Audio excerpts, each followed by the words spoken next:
Happy Friday, everybody, and welcome into College Football Kickoff Live. That is Alex Dono from Locked On Canes. That is Kenton Gibbs of Locked On ACC and Locked On Wolfpack. And thank you for making College Football Kickoff your lunchtime listen every single Friday. Guys, I don't know if you saw this, but Ryan Day got rightfully emotional when an 86-year-old man said, "I think Ohio State is going to lose." Kenton Gibbs, what a touching moment with Ryan Day and America. You know, let me tell you something. The only time you should be getting mad at what an 86-year-old is saying in today's day and age is when they're in Congress. That's it. That is all. What are we doing here, Ryan Day? Stop me. That's why he called you soft. That right there is why he called your team soft. You sat there and got emotional. We showed you, didn't we? Lou Holtz, we beat you. We did it. Ryan, stop it. Knock it off. Great win. Great win. Great. Put your program squarely in playoff contention. But stop being a whiny little baby about the thing, brother. Yeah, Dono, I couldn't believe the first thing he said post game was, I want to know where Lou Holtz is. By the way, it's like 10:30 p.m. Lou Holtz has been asleep for hours. What are we doing here, Dono? I didn't think it was possible to take something Lou Holtz says this seriously in 2023, especially knowing Holtz's ties to Notre Dame. So the biases are clear. So I guess for Ryan Day, you've got to dig pretty deep to find motivational material. And, you know, with Day going on and on about how physical his team was, well, you know what also helped you win that game? Notre Dame having 10 men on the field for the most important downs at the end of that game defensively. That might have also had something to do with it. Now, kudos to Ohio State for getting the win, because I know I'm on both sides of the fence here, guys, because I did pick Notre Dame to win last week, but you will recall I mentioned I'm a little bit concerned about Notre Dame's loser DNA because they tend to not show up in the biggest games when the lights are brightest. And in this case, they didn't even have the minimum number of players on the field to really complete these plays. And so, okay, I guess for Mr. Day, whatever you have to use for motivation, I guess it worked. Your team's unbeaten. You be you. Speaking of motivation, Dan Lanning, pre-game. Look, this is not Hollywood. This is the football field. That's some old school stuff. Like, that's what my coaches would have said. You know, that's what gets me fired up about football is when a coach says to the cameras, to his team, we're just going to go out there and win. And then the greatest diss track of all time when Oregon posts all of the chatter from Colorado pregame.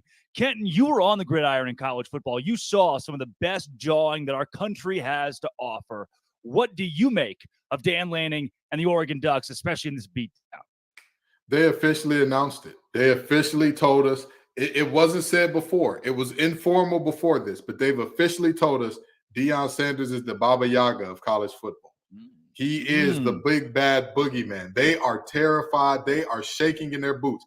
I don't think y'all understand how Oregon, of all teams, of all universities, Oregon, 50 combination, Oregon, more expensive facilities than anybody could imagine, Oregon, Phil Knight testing out everything that he can to give them the advantage. Oregon, that team is talking about, we're here for substance, not flash. Brother, that's what everybody's been saying about y'all for the last 20 years. That is literally the exact talking point that people have used when recruiting against Oregon, and now you're trying to flip it on his head to use it against somebody else. I'm telling you right now, these teams are shaking in their boots, and it's going to be okay. It's going to be all right. Y'all not even going to be in the conference with them no more. You don't got to worry about it. Colorado just became the Big 12's heavy hitter. You're good, Dan Lanning. So, good for you. I know you're going to lose a lot of recruiting battles coming up here, but more power to you. You won this game, and you won it going away. Great job. I was wrong. You were right, Dan. You did it for substance, not for the clicks, even though you invited the cameras into the pregame locker room for the first time in quite some time. But I digress. Look, see, Dono, I am a whatever it takes guy. If this is what it takes to beat the brakes off Colorado, then you go out, you say whatever you want to the 18 to 22-year-old kids. Obviously, it worked. Are you pro Dan Lanning here? No, I'm pro. I thought that speech was one of the coolest things ever. And I get what Kenton is saying about the facilities and the million jersey combinations, but I disagree with part of that about Oregon being Hollywood, because that football team is built to play physical smash mouth football. And that was the big difference in that football game, because Colorado is built more like a Hollywood attraction. So that speech, listen, it's not surprising that people took it the wrong way and some feathers were ruffled, because it's just society. Like if you sound like you're throwing shade at anybody, people are going to take it the wrong way. But I love that speech. It's listen, Coach Prime is obviously making Colorado better despite what we saw on the field last week. He's making that program better. He's revolutionizing college football. But that team is more of a reality show than a football team. Like Coach Prime, I see this guy more in commercials than I see him actually on the sidelines coaching. Not to take anything away from his work ethic. I'm just showing you how many commercials this guy's in. So I think that's a powerful motivational tool to say, hey, we're going up against a program that's doing all this for clicks. And, we're going up against Hollywood, but this game is played on the grass, not in Hollywood. I think that's just a really good motivational speech. Now, the other thing about our society now, Drake, is not only do people take things the wrong way, but everything a coach says these days is on camera and it's going to get out in some form, right? So, people have been making speeches like that for 20, 30, 40, 50, 100 years. Now it gets out and people are going to take it the wrong way. But that was an awesome speech, and Oregon backed it up on the field. Had they lost the game, that would have been pretty darn embarrassing for Mr. Lanning, but they went out there and they smashed. So I love the way that went down. They smashed, man. They smashed. That word means exactly what you think it means. It means exactly what you think. Oh, dude, talk about guys who aren't smashing, especially before marriage. Dabo Swinney had another rough week this week. I mean, at this point, you can't be fire Dabo, right? We aren't threat level midnight yet, but we continue to have this conversation grows and grows. Kenton, you're locked on ACC. This thing doesn't look good. Mr. Garrett Riley, come on in the room. Brother, you're on fraud watch. You're on fraud watch. You're a few seconds away from being called one of the biggest and worst Nepo babies in all of college football, to the level of Ferentz son. I'm telling you that right now. You have that giant behemoth of a back listed at 235, looks like a healthy 245 to 250 in Phil Maffa. You have a human pinball, a guy that you can use in multiple ways, and Will Shipley back there. He just finds he's the new version of CMC, basically. He can do it on the air, he can do it in the ground, however you want it done, he can give it to you. And yet, on 3rd and 1, you put your quarterback in position to throw a screen. You're on fraud watch. Fake watch Buster is about to pull out the diamond tester, brother, because you're looking bad. You're looking real funny in the light. But not only that, Clemson's defensive front is a very interesting group. They're not looking like the Clemson front of old. You're used to, I've always said this about Clemson. They always have at least 2 guys that are dominant, they have their way up front. And this year, it just hasn't happened. Xavier Thomas has come on and been a revelation. He's looked amazing so far this year. And then you're thinking, well, if he looks amazing, Tyler Davis is going to look great. And Tyler Davis, we about to put out an APB. We about to put out a bolo. Be on the lookout because we need to go see you, Tyler. Come on. We need you, brother. If Clemson is to dig themselves out of this hole, because fun fact about Clemson right now, although they are 2-2, their 2 losses are both conference losses. They're at the bottom of the conference with Boston College. Yeah. If they're to pull themselves out of this hole, Tyler has to show up at a high level, because when he shows up, it takes the pressure off of Jeremiah Trotter Jr., off of Barrett Carter, off of that secondary that we just saw one of their top corners go down and all that. And the defensive coordinator over there has to answer some questions as well, because they stopped the run effectively all game. And you don't want to go too high in one of the biggest situations in the game after your starting corner goes down, when you've got 2 receivers that are averaging 6'5" and a half. Yeah. And when your corner gets dunked on, what do y'all say? Well, he just made a great play. No, you idiot. You left a corner that was a backup on an island with Keon Coleman, and you get what you get. Sorry to go on that monologue, but it just had to be said. Oh, yeah. There are multiple coaches for Clemson that y'all are on fraudulent. Right. We're hearing and you gave the examples of the athletes. Dono, when you sit here, do you put it on the coordinators, on Dabo Swinney, on the NIL, on the portal? I mean, where do we go? Where's the root of this issue? Because something obviously is not going right at Clemson. Well, all of the above, and also pretty dreadful in-game coaching decisions, because like Kenton was talking about, the play calling and the clock management down the stretch of that game was awful. I mean, I have to give a certain amount of credit to Florida State because good teams find ways to win. And I'm a firm believer of you make your own luck. And part of winning a football game is your coaches making less mistakes than the others. So I have to give credit to Florida State. But at the same time, Clemson, they snatched defeat from the jaws of victory in that game. That should not have been an L. They were just purely physically, for most of that game, the better team out there on that day at home, and they couldn't get it done. And I want to pick up on something that Kenton was talking about with coaches on fraud alert. And I want to talk a little bit about Garrett Riley, okay? Guys, we used to always talk about the Madden curse. I'm not sure if Drake is even old enough to remember when the Madden curse was What's really Madden? a thing. I don't. But we all know Madden, after? but the Madden curse hasn't been a thing for a while. The new curse, I think, is the Broyles curse. So this Broyles award, it's given out, this award, annually to the top assistant in college football. And as you can imagine, a lot of Broyles Award winners, they get jobs elsewhere, whether it's a move to be a coordinator somewhere else or a head coach. So these last couple of years, I'm tracking this Broyles Award, and I know this all well and good because, a couple of years ago, the team I cover, Miami, went and hired the Broyles Award-winning at the time offensive coordinator in Josh Gaddis from Michigan. It was an unmitigating disaster. I don't know how this guy, I guess Jim Harbaugh was the one calling the shots up there when he was at Michigan, and that didn't work out. Garrett Riley last year wins the Broyles Award, and it's certainly not paying dividends at Clemson. So I'm going to start even tracking deeper years on this Broyles because that might be the new curse. It's not about Madden anymore. It's the Broyles curse. Frank Broyles, 1964 national championship head coach at the University of Arkansas, who played on that team, who was the starting center on that team. Jerry Jones. Yeah. Unbelievable college. But look, this is proof that guys can just sit around and say names for hours on end, and it's the most fun game.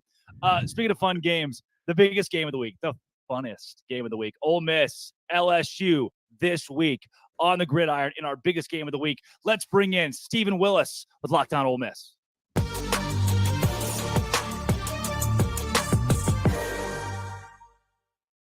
Stephen, welcome into Locked On College Football Kickoff Live. Coming off the Alabama loss, give me the state of this program going into a 4 p.m. gross, like nap time kickoff in the biggest game of the week against LSU. Listen, we went into Alabama, and everybody talked about how Ole Miss had a real chance to win this game. And the first half of that game, it played out to where Ole Miss did have a chance in that game. And the defense played fantastic. But this is what we found out Saturday. Nick Saban's in Lane Kiffin's head. And the second quarter of that game was almost coaching malpractice. And as it got on and Alabama was still in the game and Ole Miss was up 7-6 at halftime, and you're like, well, we kind of know where this could go. And then sure thing, they kick a field goal. They make a big play where Jalen Milroe gets absolutely drilled and complete a touchdown pass. And it turns into like He-Man, by the power of Grayskull, that type of thing. And Alabama is Alabama. And they're the team that we all expected they could be, at least for a quarter and a half. This is an Alabama team that could probably lose 2 games this year. But in that quarter and a half, there was a jolt of energy. And you saw those 4- and 5-star players play like 4- and 5-star players. Now, I say all that to say this. Lane Kiffin wrote a lot of checks last week. He got the fan base all juiced up. And after that game, he took a rightful amount of criticism and from within the fan base. And it took a couple of days for Ole Miss fans to get over it, to move on. Ole Miss has LSU Saturday afternoon, the Magnolia Bowl, which, by the way, this game being played in September is absolutely ridiculous. This game belongs at Halloween. It needs to be at Halloween. But the fan base they're going to try and force themselves to get juiced back up, but they were let down pretty considerably after last weekend. Yeah. So let me ask you this, Stephen. In terms of, we know that the fans are the fans, and when you lose, you're going to be the worst thing in the world, and when you win, you're going to be the best thing in the world and all that. But in terms of the temperature of the locker room and their chances in this game, talk to me about what you're looking at as far as, like, have you heard great things coming out of the locker room in terms of, like, hey, they got their heads up, they know everything's still in front of them, or is it like, there's a leery feeling around this team in general? I don't know if there's a leery feeling around this team. The coach has the cornerback mentality, going back and talking about that. Lane Kiffin turns the page. You can't be the internet troll that he is without, leaning on receipts. So I think the team is going to bounce back. Usually when the offense is clunky, like last year against LSU, the offense didn't look particularly good. Against the next Texas A&M the next week, Quinshon Judkins ran for over 200 yards. So I think they will be fine this early in the season. The Alabama game obviously is the most important game on the schedule for Lane Kiffin. He acts like it. He just acts differently. He calls the game differently. I don't know if the team is going to read too much into that. But we'll see. This LSU game is probably the difference between Ole Miss planning to go to as high as an NY6 type bowl and Ole Miss going to the Music City Bowl. That is probably what this LSU game means. Well, and on this matchup, Stephen, obviously it's a really important game, and LSU are slight favorites on the road here. What do you see as being the biggest challenges going up against the Tigers? What concerns you most? I think it's their front seven, because whenever you get told over and over again that you're an offensive genius, which people have done with Lane Kiffin for the last couple of years, you start to believe it. And Ole Miss has been sticking with running the second and third level RPOs. They're kind of slow developing plays. And that works fine against Mercer and Tulane and Georgia Tech. But whenever you play against Alabama, when you play against LSU, when you play against Georgia, that 3 seconds to make that play develop is all of a sudden going to be 2 seconds. And that's going to cause mistakes to happen. And I think that's one of the reasons why the major ranked win for Lane Kiffin hasn't come in a couple of years for Ole Miss. So if he is willing to tweak, I mean, there's not much that he has to do, but if he does that, you have a chance for this Ole Miss team to look a little bit different and put this team in a better position to be successful, because LSU's front seven, they're just as athletic as the guys that just played against Ole Miss.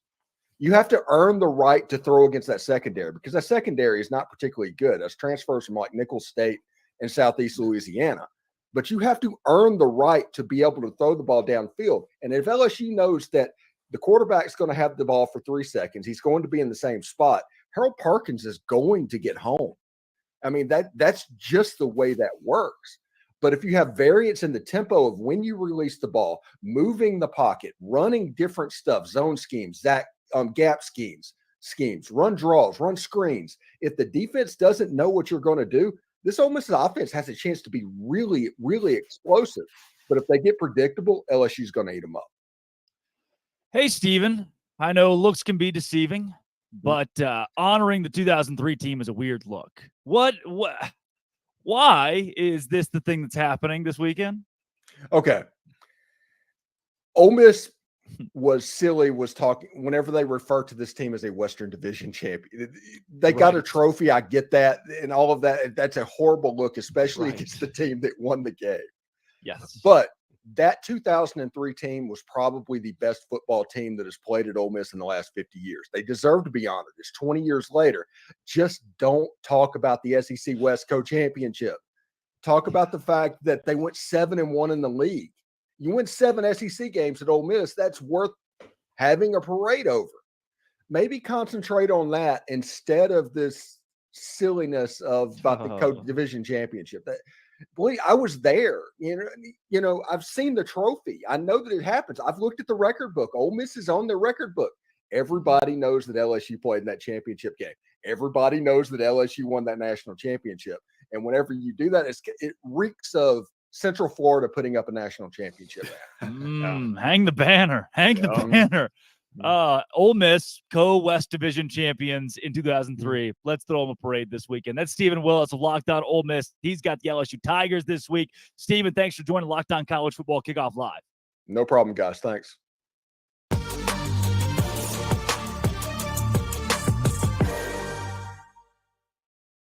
We got plenty coming up here on Locked On College Football Kickoff Live, from interviews to Conference Confidential, the best bets in college football this week.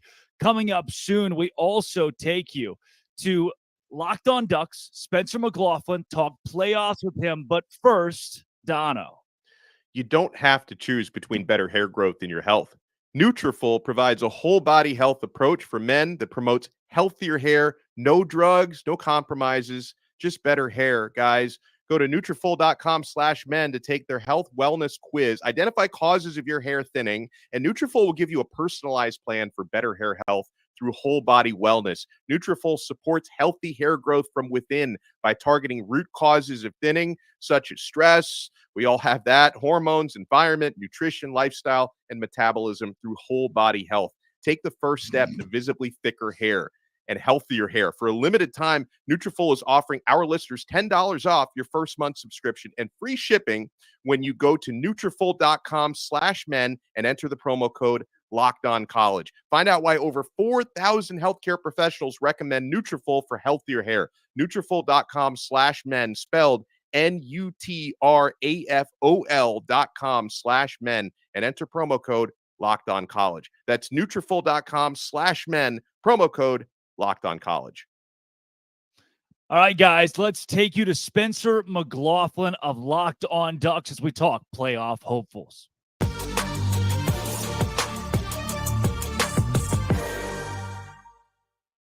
Spencer McLaughlin joins Locked On College Football Kickoff Live, affectionately known as Smiley around the office. Spencer, look, this Oregon Ducks team, some people will say they proved it against Colorado and Deion Sanders. Other people will say, hey, Colorado is still fraudulent. I first want to start, less so than the playoff hopes and more so this week's game. How do you wrap up everything that happened?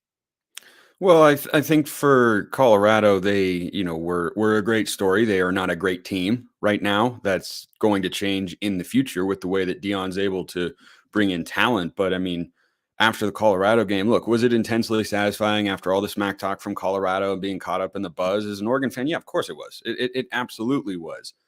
Did I leave the game thinking, oh, Oregon's about to roll through a loaded Pac-12 because they beat Colorado 42-6? No, not at all. They're still going to be an underdog at Washington. If Cam Rising is healthy, they're going to be an underdog against Utah. This Oregon team is really good because the Pac-12 is really good, and Utah with Cam Rising will be really good. If they don't have Cam Rising tonight against Oregon State, they probably lose that football game in Corvallis. Beavs playing with a lot of urgency after their loss against Washington State. But I think that when you look at what Oregon's capable of, yeah, at their peak, they could make the college football playoff, but they have to get through Utah, Washington, USC, Oregon State, and the Pac-12 championship game. And I've, held the belief from before the season that the Pac-12 was going to miss the playoff again because I think there are a bunch of really good teams in the conference. I don't know that there's a dominant team in the conference. I think Washington's been the most impressive through 4 weeks so far. But if I told you guys right now, hey, Washington's going to lose to Oregon or Utah at home and USC on the road, is that a hot take? Is that a surprising thing to anyone? Is that out of the realm of possibility? No. I mean, you look at USC. Would it surprise anyone if they lost to Utah again? No, I've seen that story before. What if they lost at Oregon? Yeah, they could do that. And then these teams are going to match up in some form or fashion again in the Pac-12 championship game. So I like where Oregon's at. I think their defense is vastly improved from a season ago, and the offense looks to be just kind of rinse and repeat from what they were last year. They're one of the best offenses statistically in the country right now. And when they have everything firing, yeah, they can be the best team in the Pac-12. But guess what? So can USC. So can Washington. So can Utah. And heck, we don't know what Washington State's ceiling is, but I think their floor is a lot higher than a lot of people thought. And the Cougs are not a team that are to be messed around with right now. So I want to ask you this, Spencer, and trust me, it's not going to be about your beautiful smile, which that really was the first time that we saw it. We got another one. We got a two for today. Yes. That's beautiful. But in terms of this Oregon team, and you say like, hey, they're good, but they're not quite world beaters. What is the one thing that concerns you to say like, if a team is to beat us, they'll have to exploit this thing? What does that look like? It's still the defense. The defense has faced a couple of, I think, solid tests in Texas Tech on the road and Colorado at home. They could not have played better against the Buffs. That's a unit who they are superior than in the trenches. The defensive line just mauled Colorado. It was not a fair fight. What does the defense do against USC and Washington, where it is going to be a fair fight? I still expect the defensive line to have some modicum of success in those two matchups, but it's going to be different. The secondary was dominant, but Washington and USC have better passing attacks.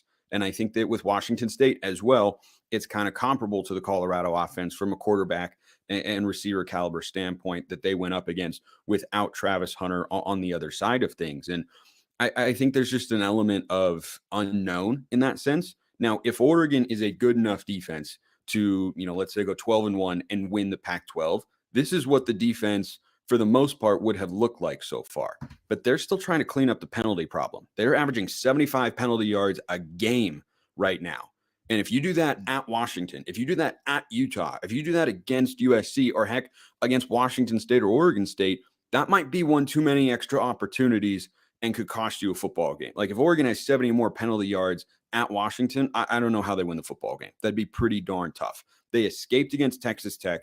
They had 124 penalty yards in that game. They had more penalty yards than rushing yards. And that has improved over the last couple of weeks. The penalties have continued to come down, but they are not where they need to be. So I think that element of it still is kind of in the back of my mind, making me wonder, is this team at that level? They have looked that way against their opponents so far, but bigger tests still lie ahead for them. Well, and you've done a great job of very humbly breaking down the reasons why Oregon may not end up winning the Pac-12 and may not get into the playoffs. But if they are able to do that, Spencer, if they're able to, let's say, run the table, what would be the primary drivers behind that? How would that happen for Oregon? Well, it starts with 18th year quarterback Bo Nix, of course. And he is the most experienced starter in all of college football. Up watching Bo Nix. We all did. we all did. I mean, it's crazy. It was just the second year of the Mario Cristobal era when he made his first start, and gosh, that was a lifetime ago in that neutral site matchup against Auburn in 2019. And I mean, it's just the world that we've got now, so take it for what it is. I mean, having him at the helm gives Oregon fans the utmost confidence, as long as he is healthy, that the Ducks have a signal caller that can get you to the playoff, that can play at that sort of level.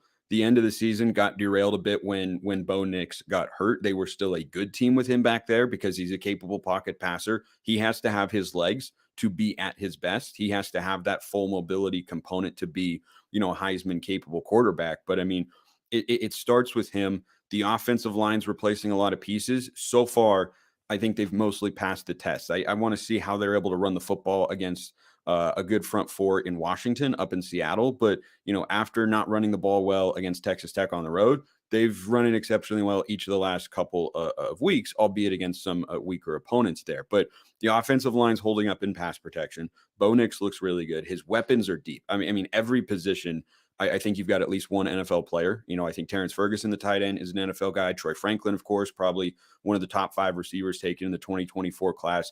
And then you have a couple dynamic running backs, one of whom is out with an injury right now in Noah Whittington. But Bucky Irving is the name that everybody knows, preseason first team, all Pac-12 kind of guy. So the offense has got all the tools. And I think the defense on paper is more talented than they were a season ago. And they still have something left to prove in that sense, but the early returns have been really, really good. So I think that Bo Nix, with his weapons and a more physical front four to pressure quarterbacks than what they had a season ago, those would be the reasons why, if Oregon gets to the playoff this year, God willing, that I'd be able to look back and say, yeah, this is how they got there. This is why Oregon was able to, improve on their results from a season ago, is because Bo Nix is really good. They've got him a bunch of weapons, and the front four is much stronger than a season ago. Spencer, maybe most importantly, before we get you out of here, who does Southern Utah have this week? Southern Utah has got number 25, Central Arkansas, 6 p.m. Mountain Time at the Eccles Coliseum on ESPN Plus. I'll be on the call for that. And they're going for their first ranked win since 2018. So the Bears are coming to town to take on the Thunderbirds. This should be an electric one Saturday night at Eccles. My mom and dad's alma mater, the University of Central Arkansas, might I add. That's really, is it really? Locked on Pac-12, Locked on Ducks. Spencer, thanks for joining Locked on College Football Kickoff Live. Appreciate it, guys. Have a good one.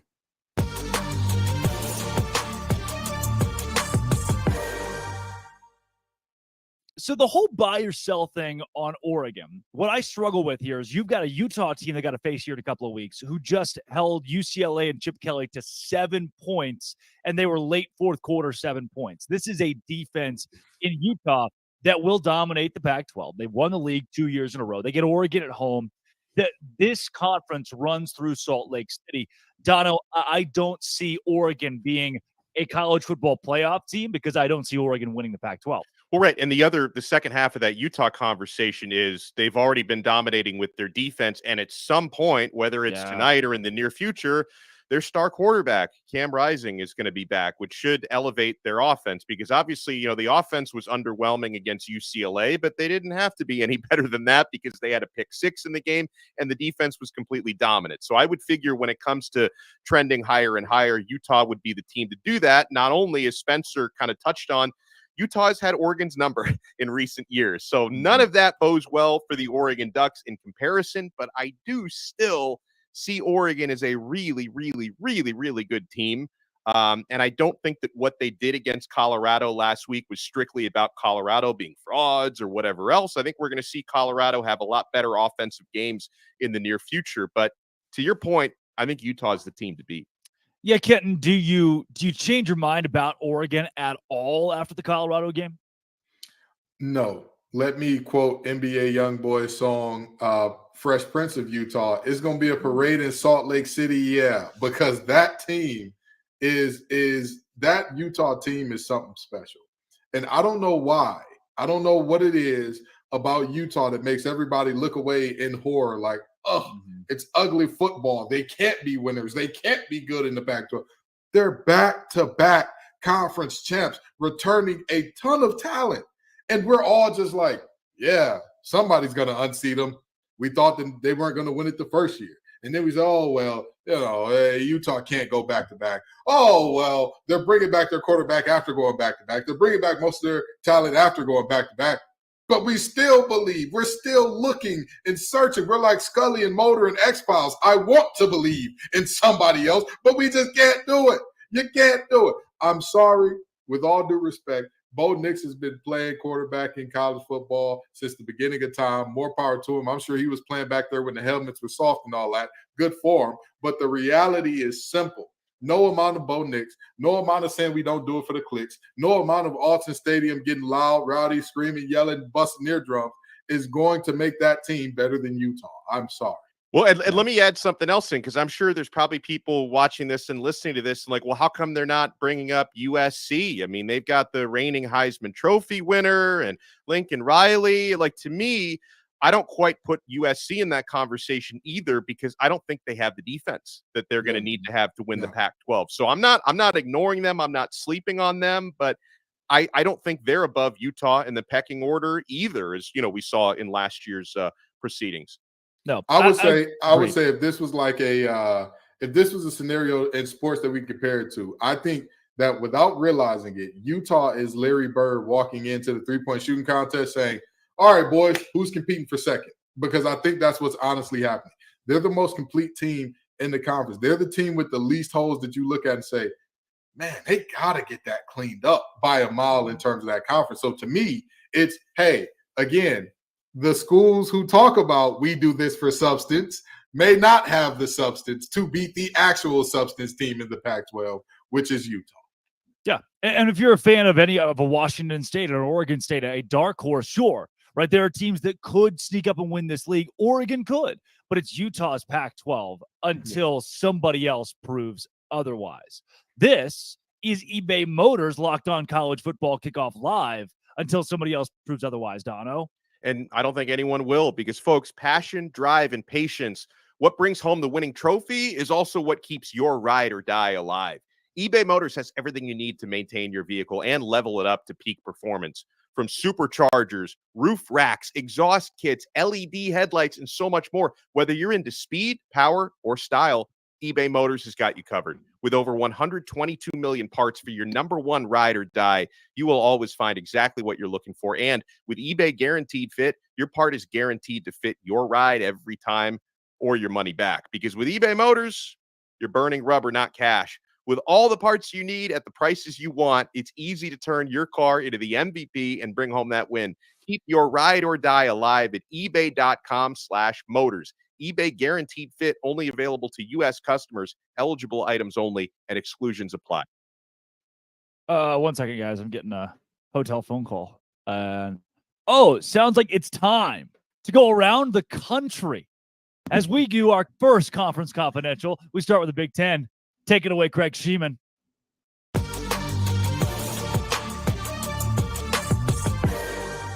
Everybody's still talking about Ohio State's impressive road win last weekend in South Bend, Indiana against number 9 Notre Dame, and good scheduling by the Buckeyes. They get the week off. Congratulations.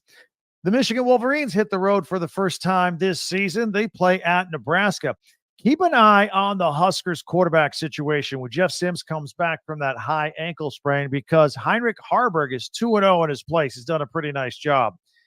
If Penn State annihilated Iowa last week, what are they going to do at Northwestern this week? Although kudos to the Wildcats. They've doubled their win total already from last season. They had that 21-point deficit they erased and won in overtime. And don't look now, but the Maryland Terps could be 5-0 if they beat Indiana this weekend. Of course, the Hoosiers needed 4 overtimes to beat Akron at home last week. Illinois is at Purdue. First-year Boilermaker head coach Ryan Walters was the defensive coordinator at Illinois last year. He wants to win this one. By the way, the Boilermakers have yet to win a game at home this season. Michigan State travels to Kinnick Stadium to take on Iowa. The Spartans and the Hawkeyes are both struggling right now with their identities, although the Hawkeyes somehow are 3-1 at this point. 2 non-conference games, Wagner at Rutgers and Louisiana at Minnesota, round out the schedule around the conference this week. Enjoy the games. I'm Craig Sheeman for Locked On Big Ten. 5 games on the slate in week 5 for the Pac-12, and the best one comes on Friday night in Corvallis. Spencer McLaughlin here for Locked On Pac-12. Oregon State goes back home, which is where they need to be right now after the loss they took in Pullman on Saturday, in which their defense allowed Cam Ward to go for over 400 yards. He threw 6 incompletions, accounted for 5 total touchdowns. It was not an inspiring effort from Oregon State's defense, which has been a staple of that team the last couple of years. They might be taking on Utah backup quarterback Nate Johnson again on Friday night for the Utes. Offensively, we might see him on the field, and that's an opportunity for the Oregon State defense to rebound. And it's not overstating things to say Oregon State's goals are within reach, but on the line this Friday against Utah. If they want to reach the Pac-12 championship game for the first time in program history, they have to win this football game. No ifs, ands, or buts about it. Asking a team to go 7-0 just to have a chance to get into the conference title game is not reasonable with the way the Pac-12 has looked as the best conference and the deepest conference in America right now. Colorado goes to USC this week. USC is going to win that game pretty comfortably, I imagine. The question is, what does Colorado look like coming back home off of the blowout loss last week against Oregon? But Utah and Oregon State, that's the headline game on Friday night. No Cam Rising once again. DJ Uiagalelei completed just 50% of his passes against Washington State on the road. Can he be better against the Utes defense, which has looked like the best in the conference through 4 weeks so far? The Utes are 4-0, and they played their closest game of the year last week at home against UCLA, but they have to do it on the road against an Oregon State team that is 13-1 at Reser Stadium over the last couple of seasons. Those are the headline games. Don't sleep on Arizona and Washington.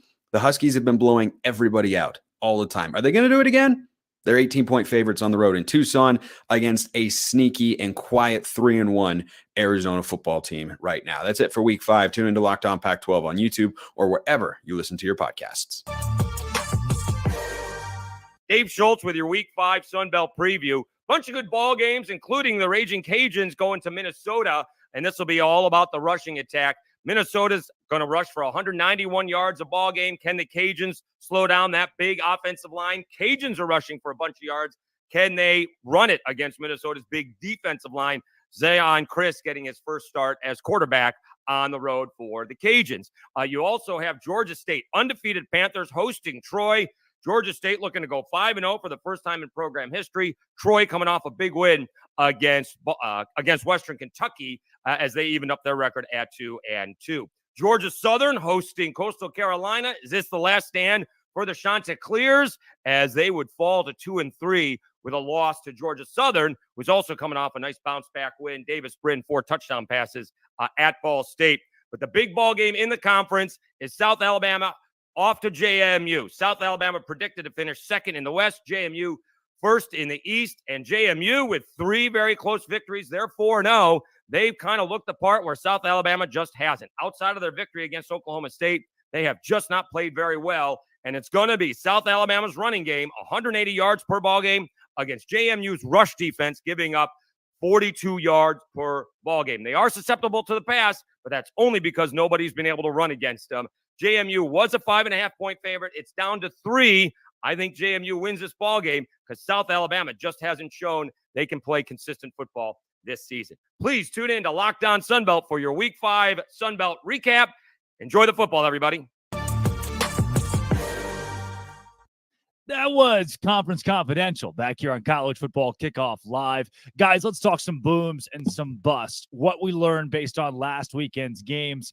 And I got to tell you, if I'm looking at a team that has boomed right now, it has to be the Utah Utes. Because now, look, the experiment is over. Can Utah win without an offense? And the answer is yes. Hypothesis confirmed. Without Cam Rising, without a couple of other stars, their big tight end, big pass catcher has also been out for the last few weeks. They haven't needed the offense. They have still won games defensively, holding teams to their worst offensive outputs on the year. Utah at 4-0, having just won again, this time against a top 25 UCLA team, holding them to just 7 points. Give me the Utes as a boom. Kenton, let's go to you next.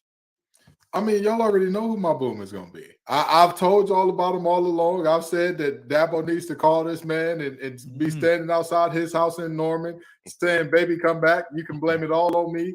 Very simply, the Oklahoma Sooners. Dude, how, Ken? They won by 14 against Cincinnati. They only scored 20 points. How is this? I hear you. I hear all those things. But also, that Cincinnati team is better than we're giving them credit for. Number one. I agree with that. But why?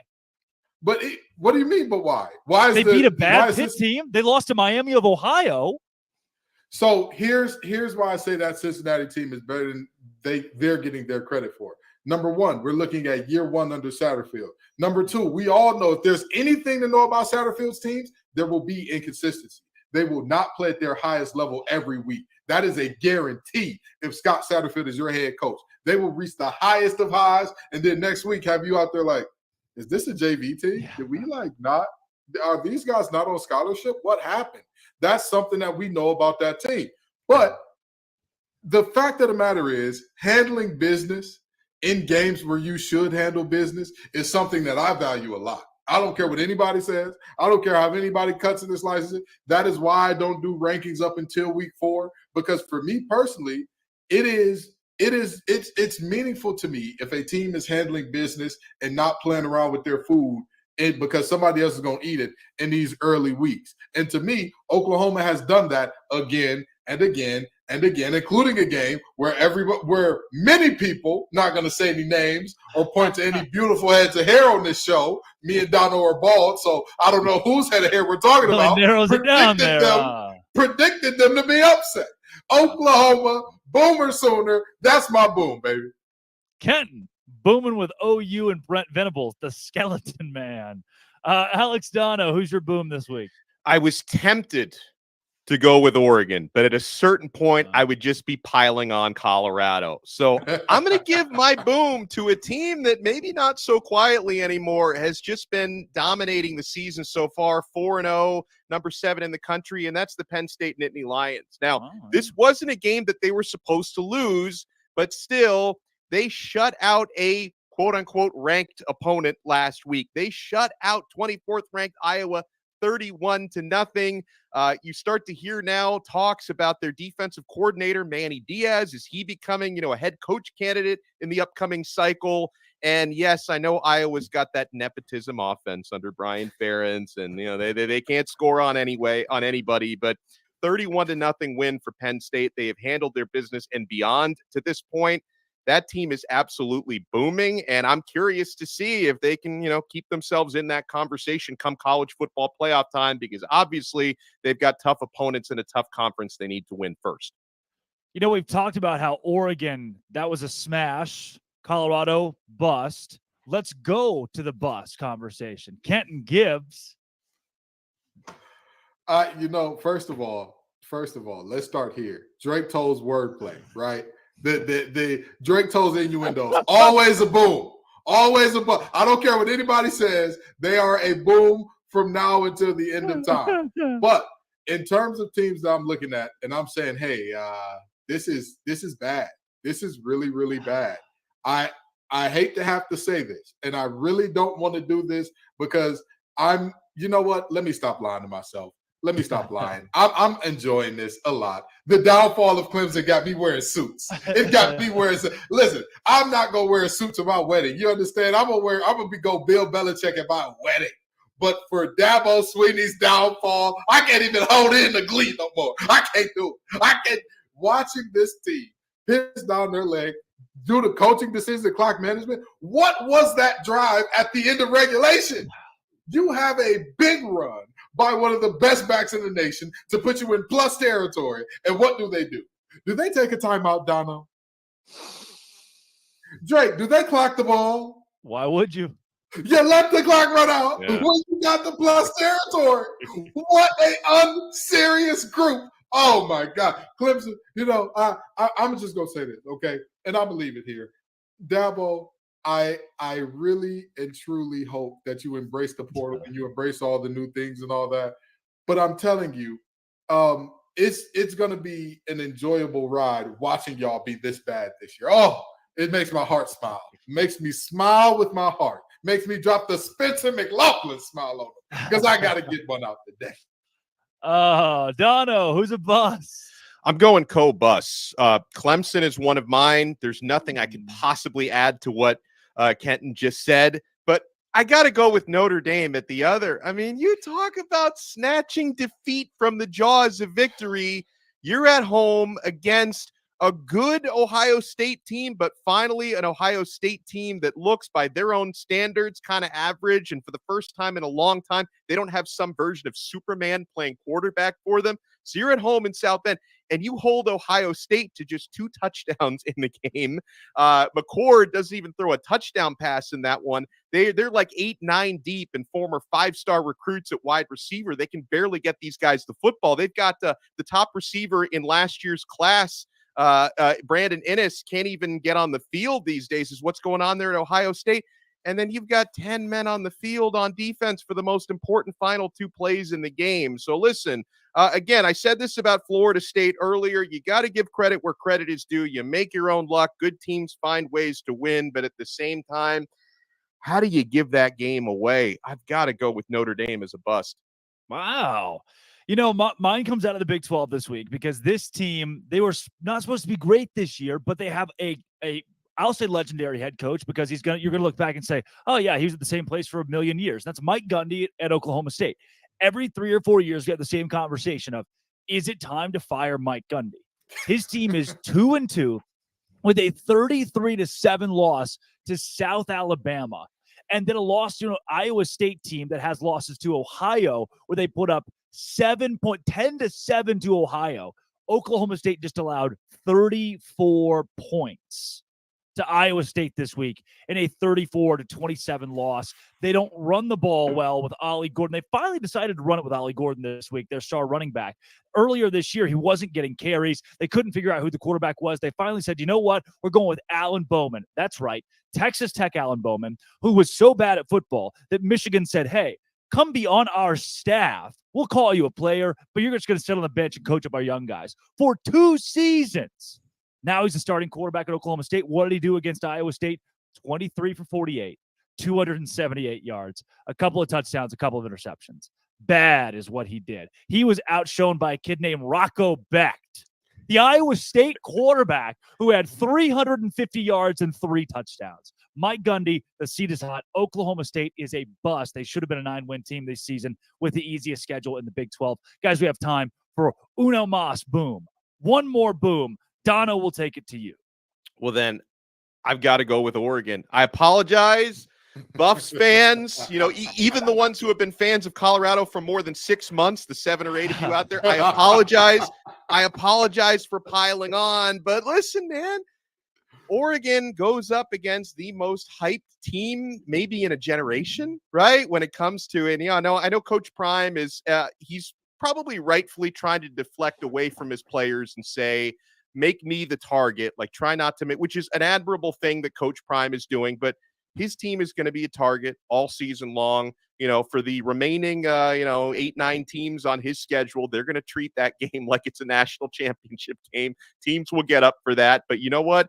Oregon not only got up for it, that Dan Lanning speech before the game, and then they lived up to it with a 42-6 victory. So Oregon comes off looking great because guess what? There were a lot of eyes on that game that maybe aren't regular Pac-12 viewers. Maybe they don't usually stay up until, 1 a.m. to watch the end of an Oregon game, but they were watching that game because of how Hollywood and how hyped that was, and Oregon completely dominated. So they're a boom for me. Boom. Kenton, one more boom. Well, I know that some Longhorn fans probably got mad at my last boom, and so I'm going to include the entire Red River rivalry in this thing. Let's get the Longhorns as my second boom. The two Big 12 teams headed off to the SEC, definitely my booms here. Texas has not played a single-digit game all year, and that includes playing Alabama. Yeah. Like that's very, very interesting because when you look at this Texas team, you say they have all the pieces, but are they mature enough to show up every week? That's the big question about this Texas team. Are they mature enough to show up? Are they experienced enough? Are the guys that they have on this roster, can they do it every week? And trusting 18 to 22-year-olds to do that, it's a tall order. That's why I'm not a betting man in general, but even if I was, I wouldn't touch college football with the next man's money. But Texas has consistently shown up and not only done what they're supposed to do, they've dominated every single week. And so, I've got to give Texas their love. They have shown up. They've shown out to be a national contender. And so I'll give them their gots when they got it. And they got a great team this year.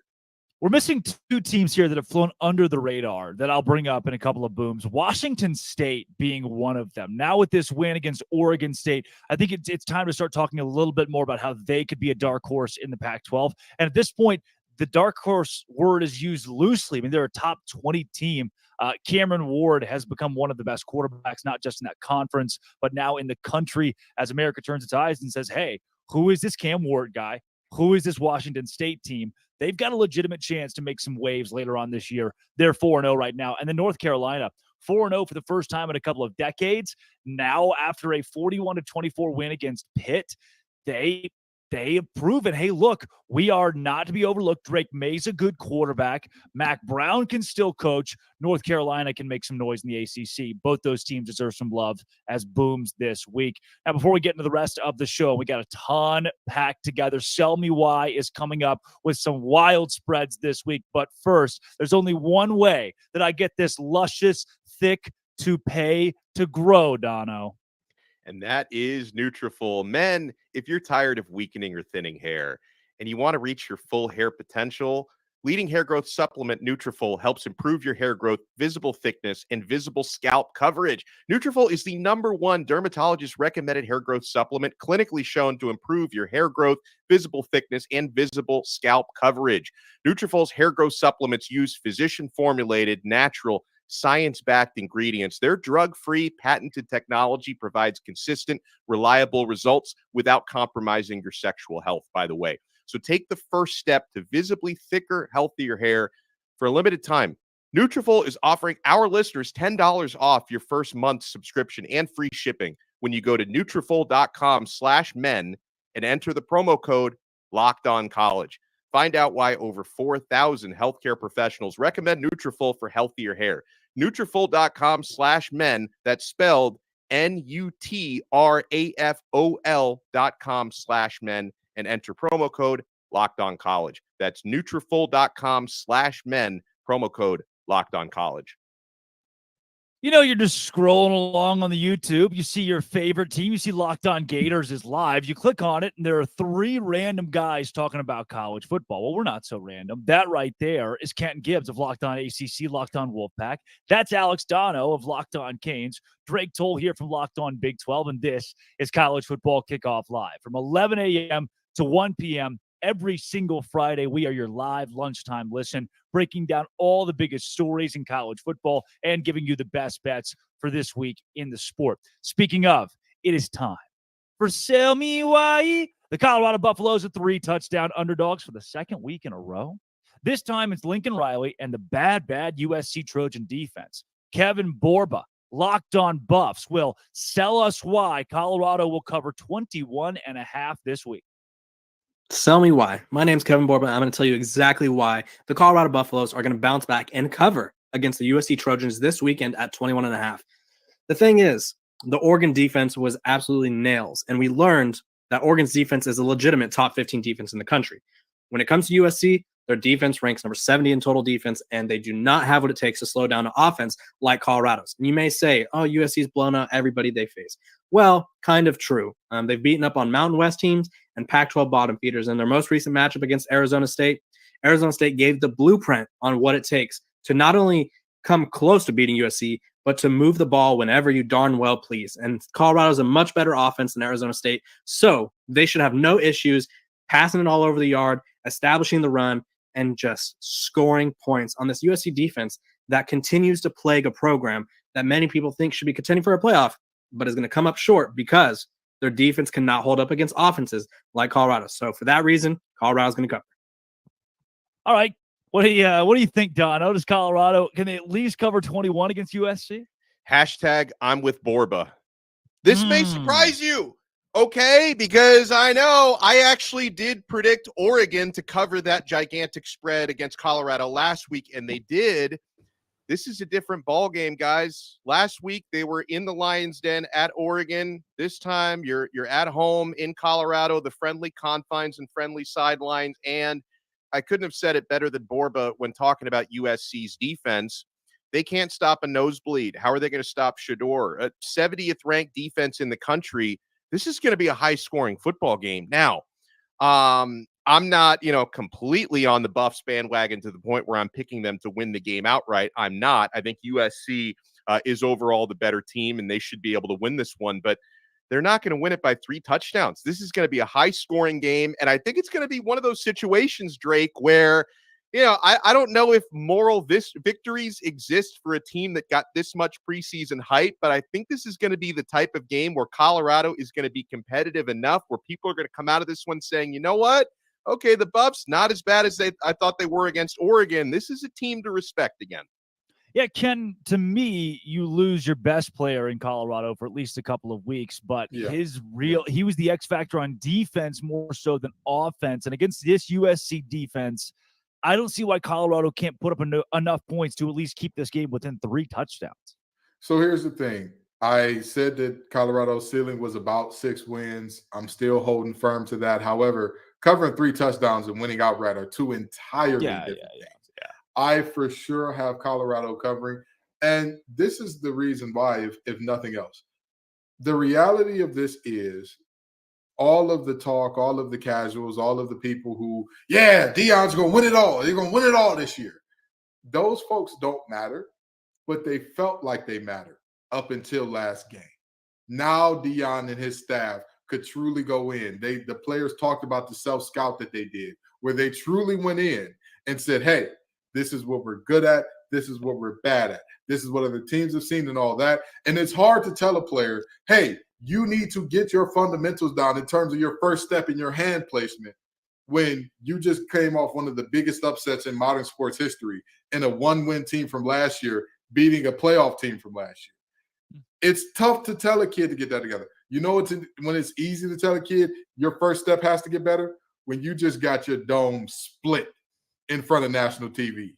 When another coach has talked all this high cash stuff about your team. I got to make sure we keep our clean rate here. I almost lost it. But when another coach has talked cash money about you and they backed it up, that's when you can tell a guy, you have to do the little things right. I think that Colorado will do the little things right enough to keep this game within 21. I don't think they have the horses in the stable to win, but they got enough to keep within 3 touchdowns. Well, one game that is way less than 3 touchdowns. This one's a nail biter. Florida favored by 1.5. Billy Napier, still the head coach. They are favorites heading into Lexington, Kentucky to take on the 4-0 undefeated Kentucky Wildcats. Here's Brandon Olson of Locked On Gators to sell us why the Gators will cover 1.5. There have been just 2 games since the Florida Gators hired Billy Napier to be their head coach in which they went in as underdogs and did not cover the spread. First one was in the Las Vegas Bowl against Oregon State last year, where Florida had a backup quarterback and many backups throughout. And the second one was week 1 of this year against the Utah Utes, where Florida did not show up to play. And granted, there's a lot of doubt coming from that. And then Florida since then has shown up when they've needed to show up. They manhandled Tennessee. There's a Florida Gators offense that the run game has been found since that Utah game, and a Kentucky defense that has 41 missed tackles so far on the season, whilst playing teams like Ball State and Akron. So Trevor Etienne and Montrell Johnson should have a lot of fun in this one. And for Florida's passing attack, you keep the ball short and you pick up yards after the catch. That's what you've been built to do, and that's what you've done. So Kentucky's defense, if they don't clean up significantly, they're going to run into some issues. And Kentucky's defense has been forcing takeaways. Florida has 1 interception on the year. That's it. And it was a ball that hit the receiver in the chest and popped up. So this is a Florida team that doesn't turn the ball over, and a Kentucky team that has needed those turnovers to walk away with victories here. It's a Mickey Mouse 4-0 Kentucky team, and the spread opened at 3.5 has been shrinking ever since. Florida might be favored by the time that we get to this game and kickoff at noon Eastern on Saturday. So I'm taking Florida, cover the spread without a doubt. Wow. An undefeated Kentucky team against a Florida team that we've thought would fire its head coach. Kentucky just 1.5 point dogs, it seems, here now since that video is even recorded. So what do we do with this, Dono? I think I like Kentucky here, but maybe Brandon sold me. I think I like Kentucky as well, but this is a coin flip for me. A lot of times when we do these sell me whys, I'm very firmly on one side or the other. Maybe I just want Florida to lose so we can start calling him LinkedIn Billy again or G5 Billy again. But I got to tell you, man, one of the things that I try not to do when it comes to betting on games is overreact to what happened the previous week. But, Florida, they beat the Charlotte 49ers, but they sleepwalked through that game. They only scored 1 touchdown. The rest of it was field goals against the Charlotte 49ers, who they beat 22-7. So that's not exactly a game that inspires a lot of confidence going on the road to Kentucky. So I'm trying not to overreact to that, but at the same time, it's basically a pick'em game. Like Brandon mentioned, the number has been shrinking. I'd probably bet Kentucky money line in this game is probably the way that I'd go. So he didn't quite sell me, but he gave a valiant attempt. Brandon, who is also the producer of Locked On College Football Kickoff Live and can mute any of our mics at any second. Kenton Gibbs, be careful. Kentucky or Florida? Drake, I want to ask you a question, okay? I want to make sure that there's more than just a beautiful head of hair there, that you're more than just the sex appeal of this show. Now, tell me this, Drake. Where did Devin Leary last play quarterback? Last week for the Kentucky Wildcats. Is that what you're looking for? What school was he at before Kentucky? NC State.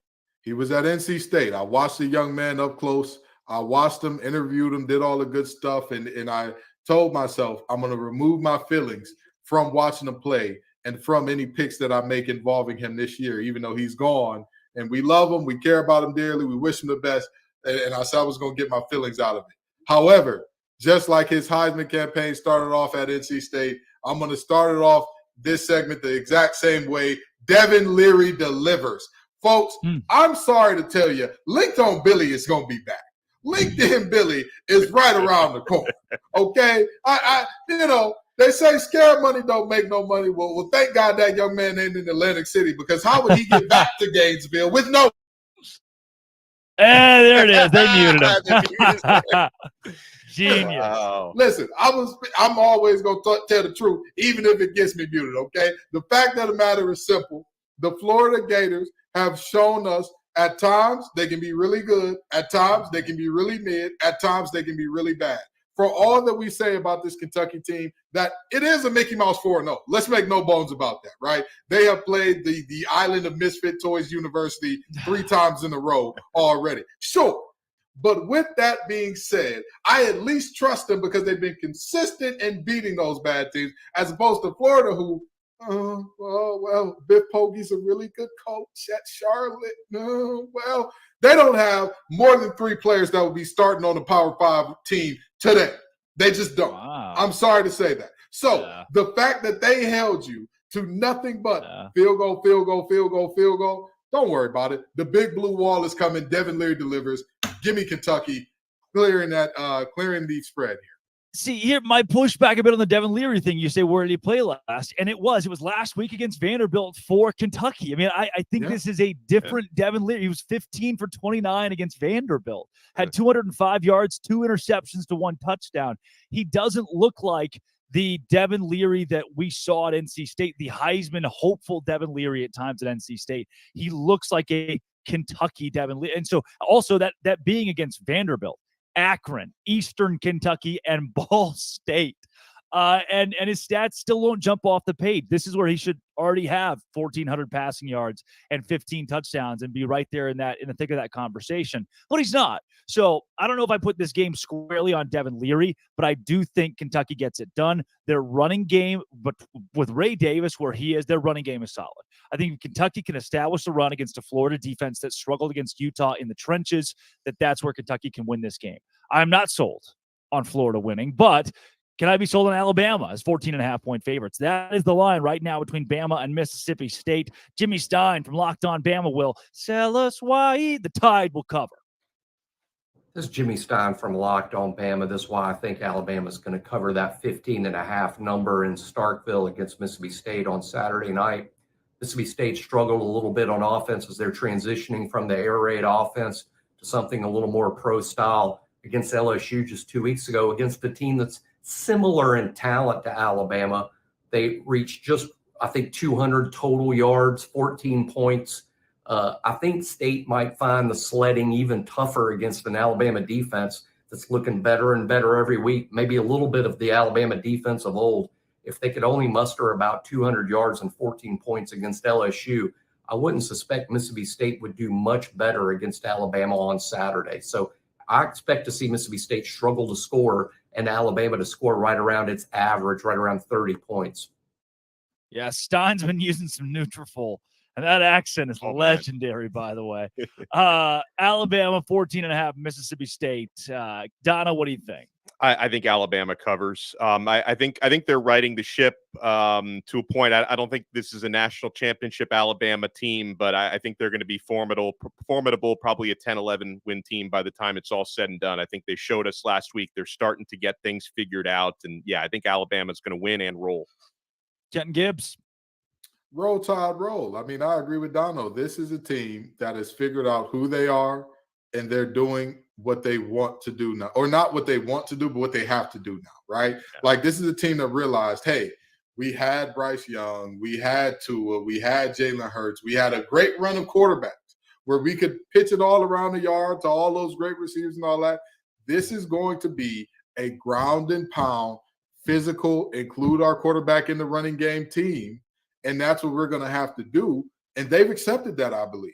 And not only the acceptance of that, and their identity, it's the lack of identity for Mississippi State, because they're at that crossroads. They're at if they were a person, they'd be in those weird teenage years where it's like, you don't know what crowds you're going to run with. You don't really have your niche yet. You don't really, you're not one of those kids that's like, I'm a robot for JROTC, or I love football, or I love band.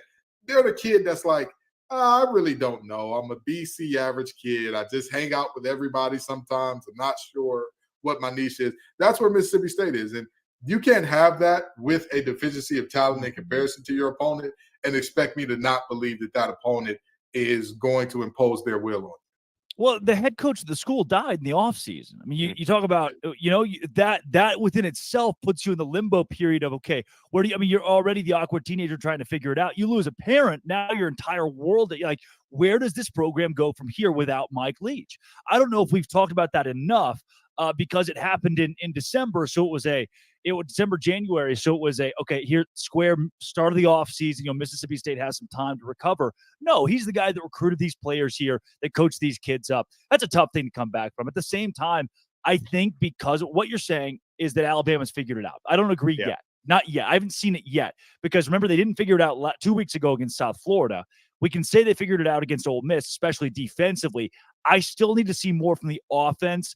You've mentioned the more ground and pound, more run the ball with or without the quarterback.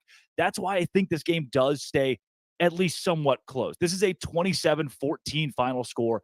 Alabama wins. It's on the road at Mississippi State. Give me Mississippi State to cover 14.5. But maybe the biggest sell me why this week, Duke and Notre Dame. We've already seen the Blue Devils beat Clemson. Now this week they're 6-point underdogs against Notre Dame. Let's be joined by JJ Jackson from Locked On Blue Devils to tell us why.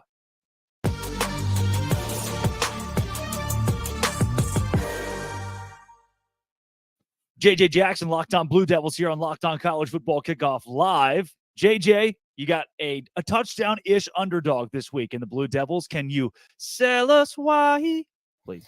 I'd be more than happy to. Really excited for Duke football to finally be on this stage for the first time since 1994. Duke is hosting a ranked opponent as a ranked football team themselves. I mean, this is just unprecedented territory for this Duke program, celebrating that for the first time ever, Duke is hosting College Game Day on Saturday. And yet Mike Elko is not wanting any congratulations over that. He'd much rather get a congratulations over picking up a win against the Fighting Irish. Duke has won all 4 of their football games this season by at least 21 points, including a primetime Labor Day night win over Clemson. They've been on this stage before. The defense has delivered, giving up 7 points in 3 of the 4 games so far this season. And they've got one of the top names at quarterback that the sport has this season in Riley Leonard. A touchdown underdog, I'm all for it. I think Duke absolutely can once again shock the football world and continue the sort of love affair that we're having with the Duke football program. Yeah, Kenton, you come from Locked On ACC. Are you sold here? Oh, absolutely. And let me tell you why. First time since 94, I'm bald and I wasn't even born yet. Let's take that into consideration for a second. But no, very seriously, Notre Dame's offense showed me nothing, less than nothing last week. Less than nothing. And I talked about the NC State defense and the problems that they had, because a lot of people say, well, Notre Dame put up 45 on a really good NC State defense. If you look at many of the plays that happened, the first play out of a weather delay, they give up an 80-yard run. Well, nobody gets big runs against NC State. Not so fast, my friend.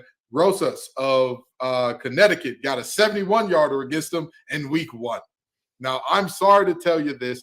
That is not the same defense that we saw from NC State in years past. But now back to Duke. This is a fun fact for you, since he dropped the 94 fun fact on us. Does anybody know how many times a offense has driven the length of the field in terms of from their minus territory or further on Duke this season, their first string defense? Anybody guess how many times they scored a touchdown in that? JJ, do you know? It hasn't been that many. I'm Zero. Yeah. Zero. That's crazy. Nobody's done That's it crazy. yet. Not a single team. The only touchdowns they've given up have either been by their backups or it's been a team that has started in plus territory for some reason, be it off a muff punt or a great return themselves. This defense is so for real. They are so for real. And Notre Dame gave everything they had. They left it all on the field and left one guy on the sideline those last 2 plays. But they left it all on the field last week to come out of South Bend with a win. And they're walking into a Duke team that was they were chilling back, maxing and relaxing, all cool by the second half of last week. So I think that Duke has a situation where Notre Dame's strength is running the ball. Duke's strength is Dwayne Carter in that front. They get after you. They're physical. They stop the run. They have some fun. Duke is at least going to cover. Yeah, Delano, do you agree? Well, let me add some historical context to this. I'm not sure, but I don't know how much history really means in a sport where the rosters get completely overturned every 4 to 5 years. And, it's not Marcus Freeman has only been the head coach for a couple seasons now. But, this Notre Dame, they don't want to be a full football member of the ACC for, whatever financial reasons. But maybe they should have been, because they probably would have won a few ACC titles. They have that partnership with the ACC where they play 5 opponents per year. The last time Notre Dame lost a regular season game to an ACC opponent was Miami in 2017. They have run through ACC opponents like a hot knife through butter. I just want to add that context. I don't know if that means anything in this matchup, but I do. The reason why I'm scared to be sold on what JJ is saying is because of Notre Dame's defense. So, JJ, I'd like to ask you, because I am a believer in Riley Leonard. I saw him carve up my Hurricanes last season. I know this guy is the real deal. But how do you see specifically the passing offense for Duke matching up with Notre Dame's passing D? Yeah, I mean that's kind of been the question through 4 games this season for Duke, which many people wouldn't expect. Like, right, the preseason conversation is we know exactly what we're getting out of Riley Leonard at that quarterback spot. What does the backfield look like? Duke's all-time single-season rusher, Mateo Durant from a couple of seasons ago, is not in the backfield anymore. It's been more of a by committee approach, and so others are having to step up out of that backfield. You feel confident about the passing game, and they really haven't had to throw the football just yet. So with that being said, the fact that Leonard is, a Heisman contender going into the season and has so many weapons, whether it be Jordan Moore or Jalen Calhoun, who's made plays, Nicky Dalmala in the vertical game in the tight end room. Like, I think absolutely Duke's passing attack will be more on display than it has been so far this season, because for the most part, it's just been ground and pound because that's all they've had to do. That's wild to say that is all Duke has had to do so far this season, is hand the ball off. And by the way, Riley Leonard can move a little bit himself. He's the second leading rusher on this football team too. JJ, we got a comment in here from a guy named Immaculate, who was on one of the biggest hits in Locked On College football or Locked On College history this week, talking expansion. One of the great experts in college ball says that Duke has to be a top 10 team if they beat Notre Dame this week. Do you agree? Does Duke get into the 9 or 10 spot? Can they jump a few teams? Absolutely. I mean, with the win that they would have against Notre Dame, and considering how well they've played so far this season, I think Duke absolutely deserves to be in that conversation. I think you would then start to talk more about the games that Duke has played previously, that their defense has been so stout. Again, only 35 combined points given up in the 4 games so far, that the offense has taken care of the football, that they've got a win against Clemson. They've now got this win against Notre Dame on their schedule with the full ACC kind of conference play ahead of them. Yeah, hey, here we are thinking about college basketball rankings coming out soon in Durham. Let's talk about this Duke football team with a win, possibly being one of those top 10 teams in the entire country in football. Is it a football school now, JJ? Making plenty of arguments for it to be. That's right. Yeah. That's awesome. That's JJ Jackson of Locked On Blue Devils. JJ, thanks for joining Locked On College Football Kickoff Live. Absolutely, guys. Thanks.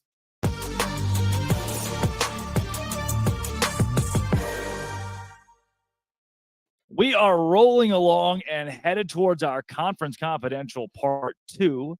But first, Dono. Guys, eBay Motors, passion, drive, and patience. What brings home the winning trophy is also what keeps your ride or die alive. eBay Motors has everything you need to maintain your vehicle and level it up to peak performance, from superchargers, roof racks, exhaust kits, LED headlights, and more. Whether you're into speed, power, or style, eBay Motors has you covered. With over 122 million parts to fit your number one ride or die, you'll always find exactly what you're looking for. And with eBay Guaranteed Fit, your part is guaranteed to fit your ride every time or your money back. Because with eBay Motors, you're burning rubber, not cash. With all the parts you need at the prices you want, it's easy to turn your car into the MVP and bring home that win. Keep your ride or die alive at ebay.com/motors. eBay Guaranteed Fit, available only to U.S. customers, eligible items only, and exclusions apply. All right, guys, Conference Confidential Part 2 this week. Let's see what the rest of the country is up to after we checked in on some of the other big leagues earlier. Here in Part 2, we're going to pitch it to Q Drake. He teleports from the school.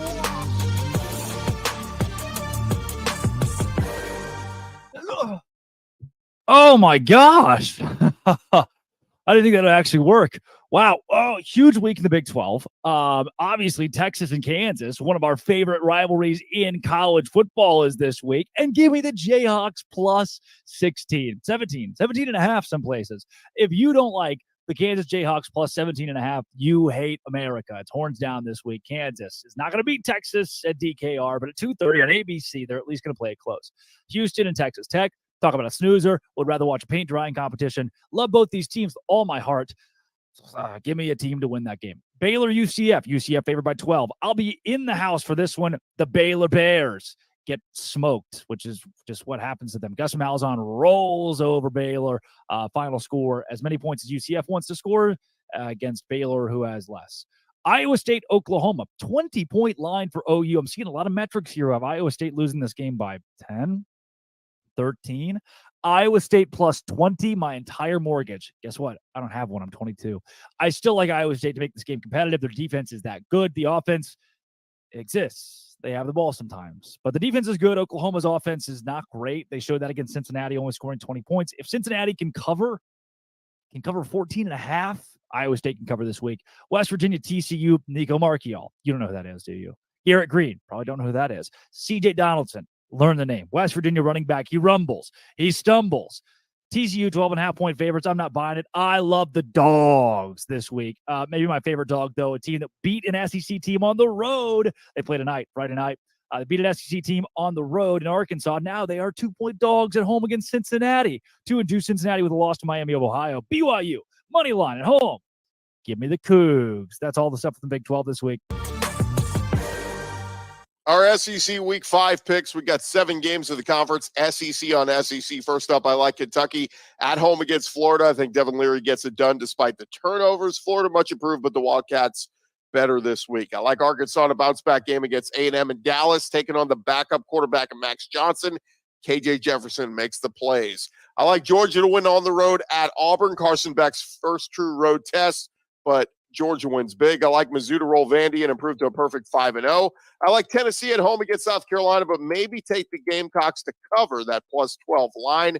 I like Bama to roll Mississippi State and Starkville late night Saturday. Jalen Milroe doesn't do much, but the Bama defense gets the job done. And I like LSU to pull out a close one over Ole Miss and Oxford, minus the 2.5 for LSU. But LSU keeps getting it done. They keep on rolling. That's our SEC Week 5 picks. We'll see how right we are coming up next week.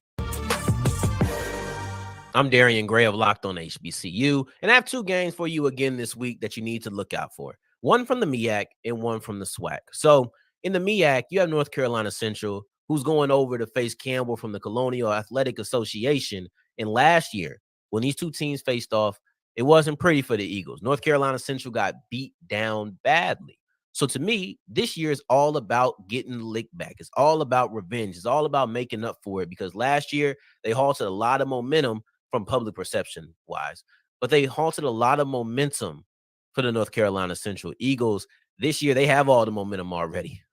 They're the defending Black college football national champions. You can't let that happen to you again. Not the way that it happened in 2022.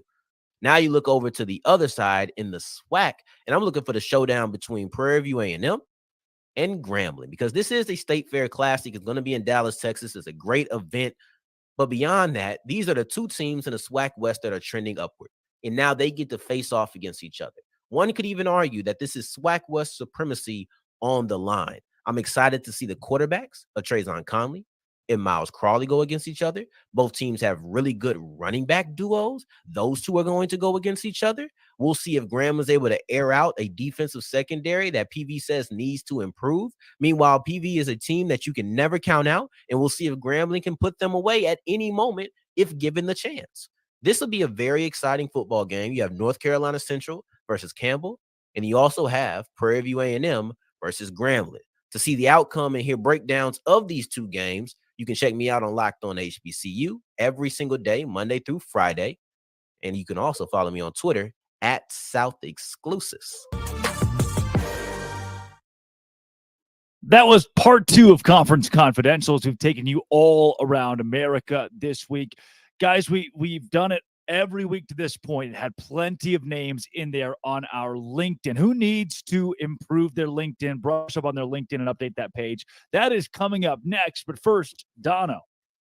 Well, my friends, did you know 80% of men will experience hair thinning in their lifetime? It's normal, but it doesn't have to be your fate, because you can get ahead of that thinning hair with Nutrafol. Nutrafol's hair growth supplements use physician-formulated, natural, science-backed ingredients. Their drug-free, patented technology provides consistent, reliable results without compromising your sexual health.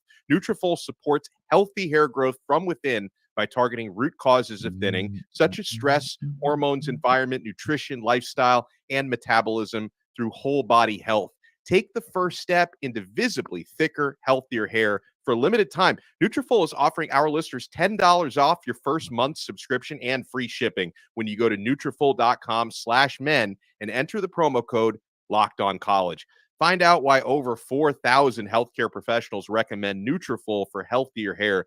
Nutrafol.com/men. That's spelled Nutrafol.com/men, and then enter promo code Locked On College. That's Nutrafol.com/men, promo code Locked On College.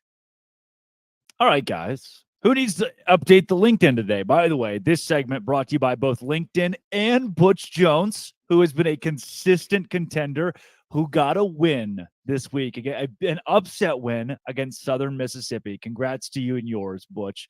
Kenton Gibbs, who is on your list this week that will likely lose their job? I'm so glad you started with me. I'm so elated that you started with me. You had to know that the ACC has two teams that are coming off of just god-awful losses, that both of these coaches, you know what? I'm going to tell you this. I might head up to Boston. I know I said I was going to be at the Duke and Notre Dame. You really don't like Jeff Hafley. But I might. Oh, no. It's not just about Jeff Hafley. It's not just about Jeff Hafley. Because Jeff Hafley, that team got blown out the water so bad. Louisville called the dogs off in the second quarter. I don't think people realize. Brown was like, all right, that's enough in the second quarter in a conference game. But Tony Bennett, come on to the floor, brother. You know, Tony Bennett had that game won against NC State. You talk about snatching defeat from the jaws of victory, a game in which NC State was mightily favored. And Tony Elliott. Yeah, Tony Elliott. I'm sorry. Yeah. Who did I say? The other Tony is safe for now. Who did I say? You said Tony Bennett. I'm sorry. Yes, Tony Elliott. Virginia, all the Tonys. They got two Tony quarterbacks, Tony Elliott, Tony Bennett. Tony more Tony awards than all of the actors on Broadway could bring home. But now, very seriously, in terms of Tony Elliott, this is a team that, you tie up the game, right? You get down there, you're a field goal, you're an extra point away. What does your guard do? He headbutts a linebacker after the play to send your conversion back to the 18-yard line. But wait, there's more. I feel like Billy Mays because there's going to be a lot of, but wait, there's more here. So the next thing that happens, you convert the extra point from the 18. NC State pissing down their leg. Their pants are soaking wet and smelling like the freshest of urine. You are about to get yourself a win here. You're going to do it. You're going to go to overtime and win. What does your quarterback do? He does a freshman thing because he's a freshman. Takes off his helmet and hits a Paul Bunyan-like pose and gets a 15-yard penalty against one of the best kick returners in the nation in Jonathan Gray. And what ends up happening? Jonathan Gray gets a great return that puts NC State in a position where all they needed was one first down to be in field goal position. But wait, there's more. NC State kicks the first field goal, and what happens? UVA has a guy jump over the long snapper, which we all know is illegal, so they get another shot at it where they move even closer. Both of these coaches. I'm going to go up there to Boston because, like I said, anybody who knows me, I've talked about this before, I'm a recruiter outside of this show. I'm a headhunter. That's what I do. I help companies build out. And I'm going to help these two. I'm going to help both of them. I can knock out two birds with one stone and get my coach's resume gig started because I'm telling you, with all the buyouts that they're going to be getting, I don't need a big percentage of buy. Just give me a small little 5% fee. Give me a little 5% fee, and we'll work that thing out. Because both of these coaches, the block is hot. The block is hot. Kenton Gibbs taking out one of the Tonys. And Jeff Hafley, as usual. Jeff Hafley guy has become a weekly staple. Alex Dono, who is on the hot seat. I love how Kenton, Tony Bennett is catching strays there. And any Tony in Virginia is in big trouble. But I'm going to stick with the ACC because someone that Kenton gave kind of a break to was Brent Pry at Virginia Tech. I mean, I hope he's warming up that LinkedIn profile. They're 1-3 now. They lost 24-17 at Marshall, and that vaunted Virginia Tech offense has been held to 70 points 17. 70 would not be so bad. Right. Shocking. They've been held to 17 or less points in 3 consecutive L's. And so, folks, Kenton has already brought up Hafley enough, but I will say that circle the date November 11th on your calendar, because that's when Brent Pry and Jeff Hafley go head-to-head for an ACC matchup. So I'm going to say this.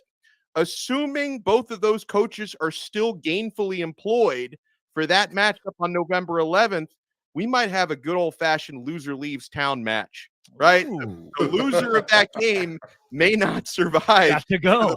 the week, or definitely not into the season. So, it just brings up like old WWF imagery. I was before Drake's time a little bit. No idea what that means. Yeah. To have those loser leave town matches, that might be what you see on November 11th. Yeah. Guys, I've just been given, the hotel staff has been so gracious to have slipped this under the door. Looks like Dave Aranda on the hot seat. What? You win the Sugar Bowl in the Big 12 championship.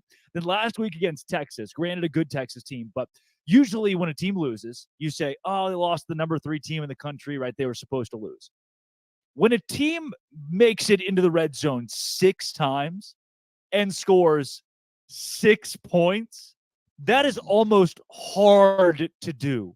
That is challenging to pull off, but it's what the Baylor Bears did against the Texas Longhorns. You can say this number 3 team in the country. That's true. Texas tried at times to lose the game. They tried to put Baylor in the game by gifting the Bears 6 red zone trips, and Baylor put up 6 points in a 38-6 loss. It was one of the best crowds I've ever seen at McLean Stadium in Waco. And what did Baylor do? The football team crapped all over it. Dave Aranda has lost control of the fan base, which is an easy thing to do. Coaches do that all the time, right? And they can win them back over. The locker room still seems to be intact for now, but that one is slowly sinking. In some of the big metric national, hot seat posts, he's in the top 5 at this point. Too much money for him to go this year, but he is brushing up on the LinkedIn because I just, there comes a point where you're losing a lot of games. The team, the atmosphere, everything around it crumbles, and you can't revive it. So it's make or break for Aranda, especially this weekend against Central Florida, where I'll be in Orlando on Saturday. Guys, there are some huge games on the docket tonight, even between BYU and Cincinnati as the Cougars. I'll be on hand as the Cougars open Big 12 play, home Big 12 play, and then obviously Oregon State and Utah. We'll get into all that, do our pick'em coming up later. But first, it's maybe the weirdest segment of the week where I show my love to our grand poobah of college football. He is the president of the Locked On College side of the network. This is the Blackerby Blitz.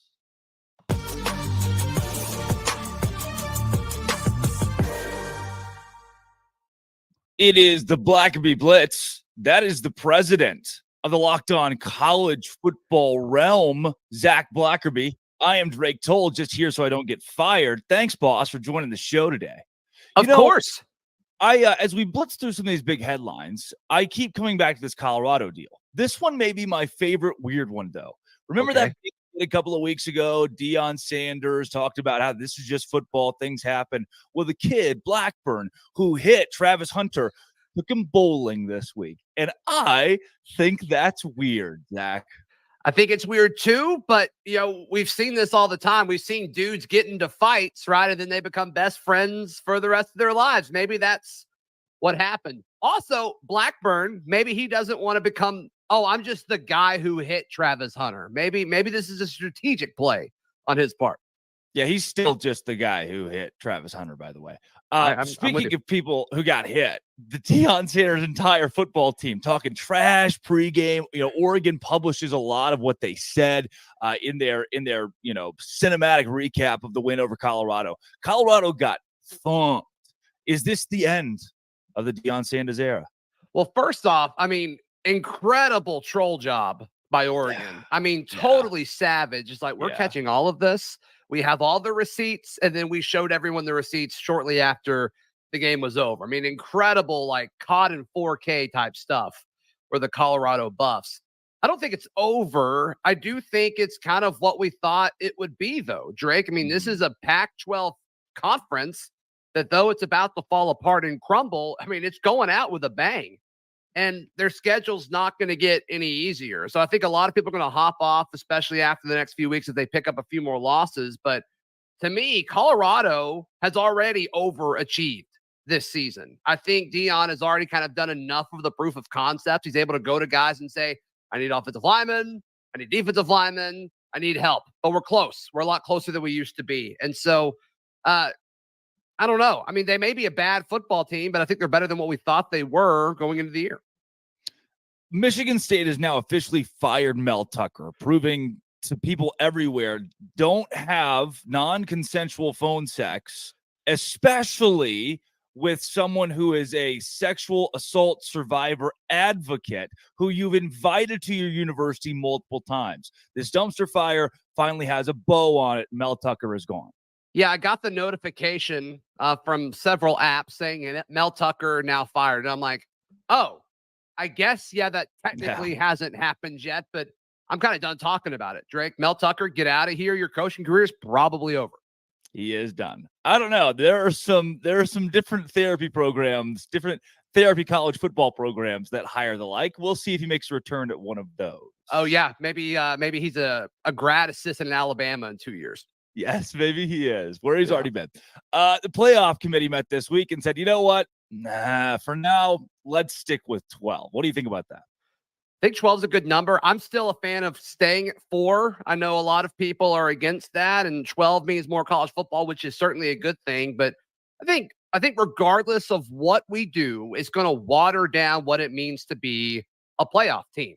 Yeah. And right now, I think we've already kind of had to do that with several seasons. It's like, okay, there's 2 or 3 teams that are worthy of a playoff team. And then the 4th team, it's like, okay, who do we want to just invite to the party? When you go to 12, I mean, I think it's really going to zoom out. I mean, because parity is a thing in pro sports. It is not a thing in college football, nor does it need to be.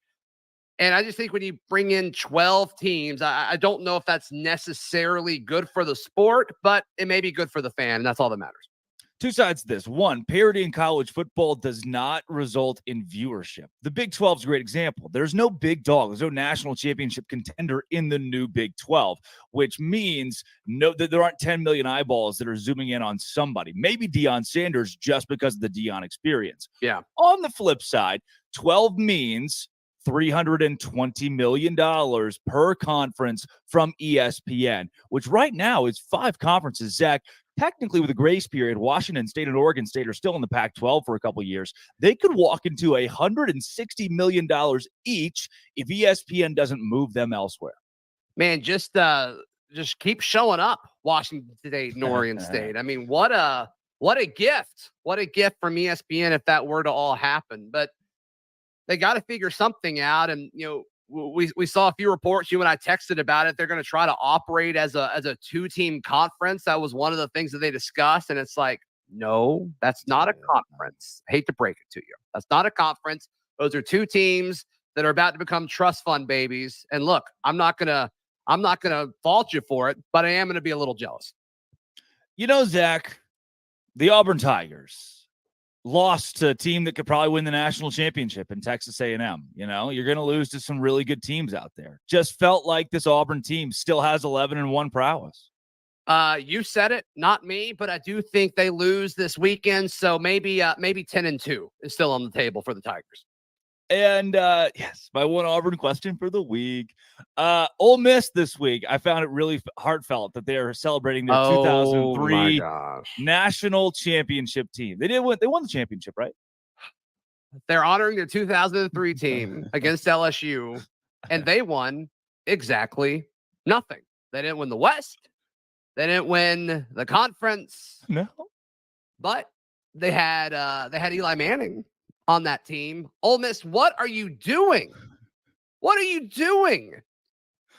It's just Ole Miss cannot get out of its own way. It's crazy. I don't get it. They're trying to act like there's something they're not. So like, all right, Eli Manning, are you free this weekend? No. Okay. What about next weekend? No. What about okay. All right. You can come here. All right. 2003 team. Let's party it up. Get out of here. It doesn't make any sense. Let's bring the whole 2000. You know, the 98 Purdue team. I hear we could bring them back and have a little soiree with those guys too. I just hang the banner, I guess, you know, hang the banner. Love celebrating things that didn't actually matter. I mean, incredible. Maybe the biggest story in college football this week, Zach. Travis Kelce and Taylor Swift are dating. He played college football, and it's all that I've seen all week long. I know that you, a big Swiftie, are super excited about this. I wouldn't say I'm a huge Swiftie, but I definitely don't mind her music. I think I like her older stuff more than her newer stuff. Older stuff's a little more poppy, which is more in my lane. But Happy for him. I'm just glad that Travis Kelce put her on the map. Yeah. Finally, people are talking about Taylor Swift. She's know become a little more mainstream. We're going to get taken off the air, by the way. That is Zach Blackerby of the Locked On Auburn podcast. That's I'm right. Drake Toll. Thanks for doing the Zach Blackerby, the Blackerby Blitz. You know, This is my favorite part of my week. Hey, love you a long time, bud. I love you more, Dad.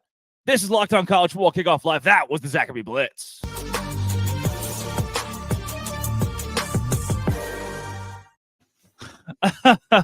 Can I say something? For the last hour and 40 minutes, I was wondering if there's any possible way on a college football breakdown show if we could find a way to work Travis Kelce dating Taylor Swift into the show.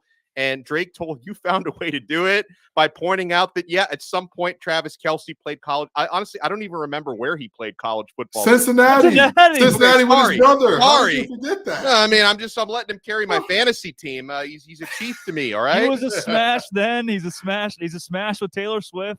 It's good, man. I check the hard drives. This is getting crazy. Amazing. Okay? This is getting crazy. But yeah, there are a lot of interesting angles to a lot of that whole Taylor Swift and Travis Kelce thing. For example, is she going to go back to Cincinnati one of these games with him? If I'm just saying, him and his brother are both going to be inducted in that Ring of Honor if they aren't already there. So, but we get a Swift appearance. Think about Colorado, Cincinnati, a conference game next year. Deion, Taylor Swift, Travis Kelce. Ooh-wee. Bro, what's ESPN's going to lose it? Would that be the first time Deion wouldn't be the biggest star at his own game? That would be more star power than the Milky Way can contain. Do you understand? Insane. That is just too much. All the social media posts from every major media outlet, not ours, thankfully, have just only been Deion and Taylor Swift for 2 weeks now, or weeks on weeks. Guys, let's go into some best bets this week. We'll do a couple of minutes of your very favorite games and then wrap up this show today with straight up picks of the biggest contests in college football this week. Starting in the Big 12, when you think best bets, guys, tonight, BYU open as a 3-point favorite. They are now 1.5-point underdogs against Cincinnati. The game has moved from even to swaying in both teams' favor. I think BYU wins outright in a home night game. The Church of Jesus Christ of Latter-day Saints is having its biggest conference of the year in Salt Lake City this weekend. So what does that mean? Everybody and their mom is in Provo, Utah, myself included, for the game. Myself included for the game. And this place is going to be packed, raucous. I think BYU wins it at home pretty easily. Yeah, from what I've been told about BYU's home atmosphere, it's not only like loud and raucous, it's also terrifying. Because they're it is. Yeah. They're deadly silent originally, and it scares a lot of people, which it would terrify me too. They bring out Polynesian fire dancers and Cosmo the Cougar. Yeah. So with that being said, I know we talked about this. This Cincinnati team flying under the radar a bit and all that. But if we're talking about best bets here, and the bet has BYU as the underdog, if I have that correct, right? Yeah. So if Cincinnati wins this game by 1 point, does BYU cover? BYU covers as of last check at a FanDuel. Yeah, it was 1.5 in favor of Cincinnati. Yeah, I think Keaton Slovis shows us why he's Keaton Slovis and not that's Keaton Slovis and that's Keaton Slovis way late in this game. And I think that Cincinnati escapes by the hairs on their chinny chin out of Utah with the win here. Wow. Now, Donna, what's you got any best bets in college football this week? Yeah, I mean, listen, I tipped my hand to this one earlier, but if anyone's tuning in late, I feel pretty strongly about Colorado covering plus 21.5 against USC. I think that line is very reactionary to what everyone saw happen to Colorado on the road against Oregon.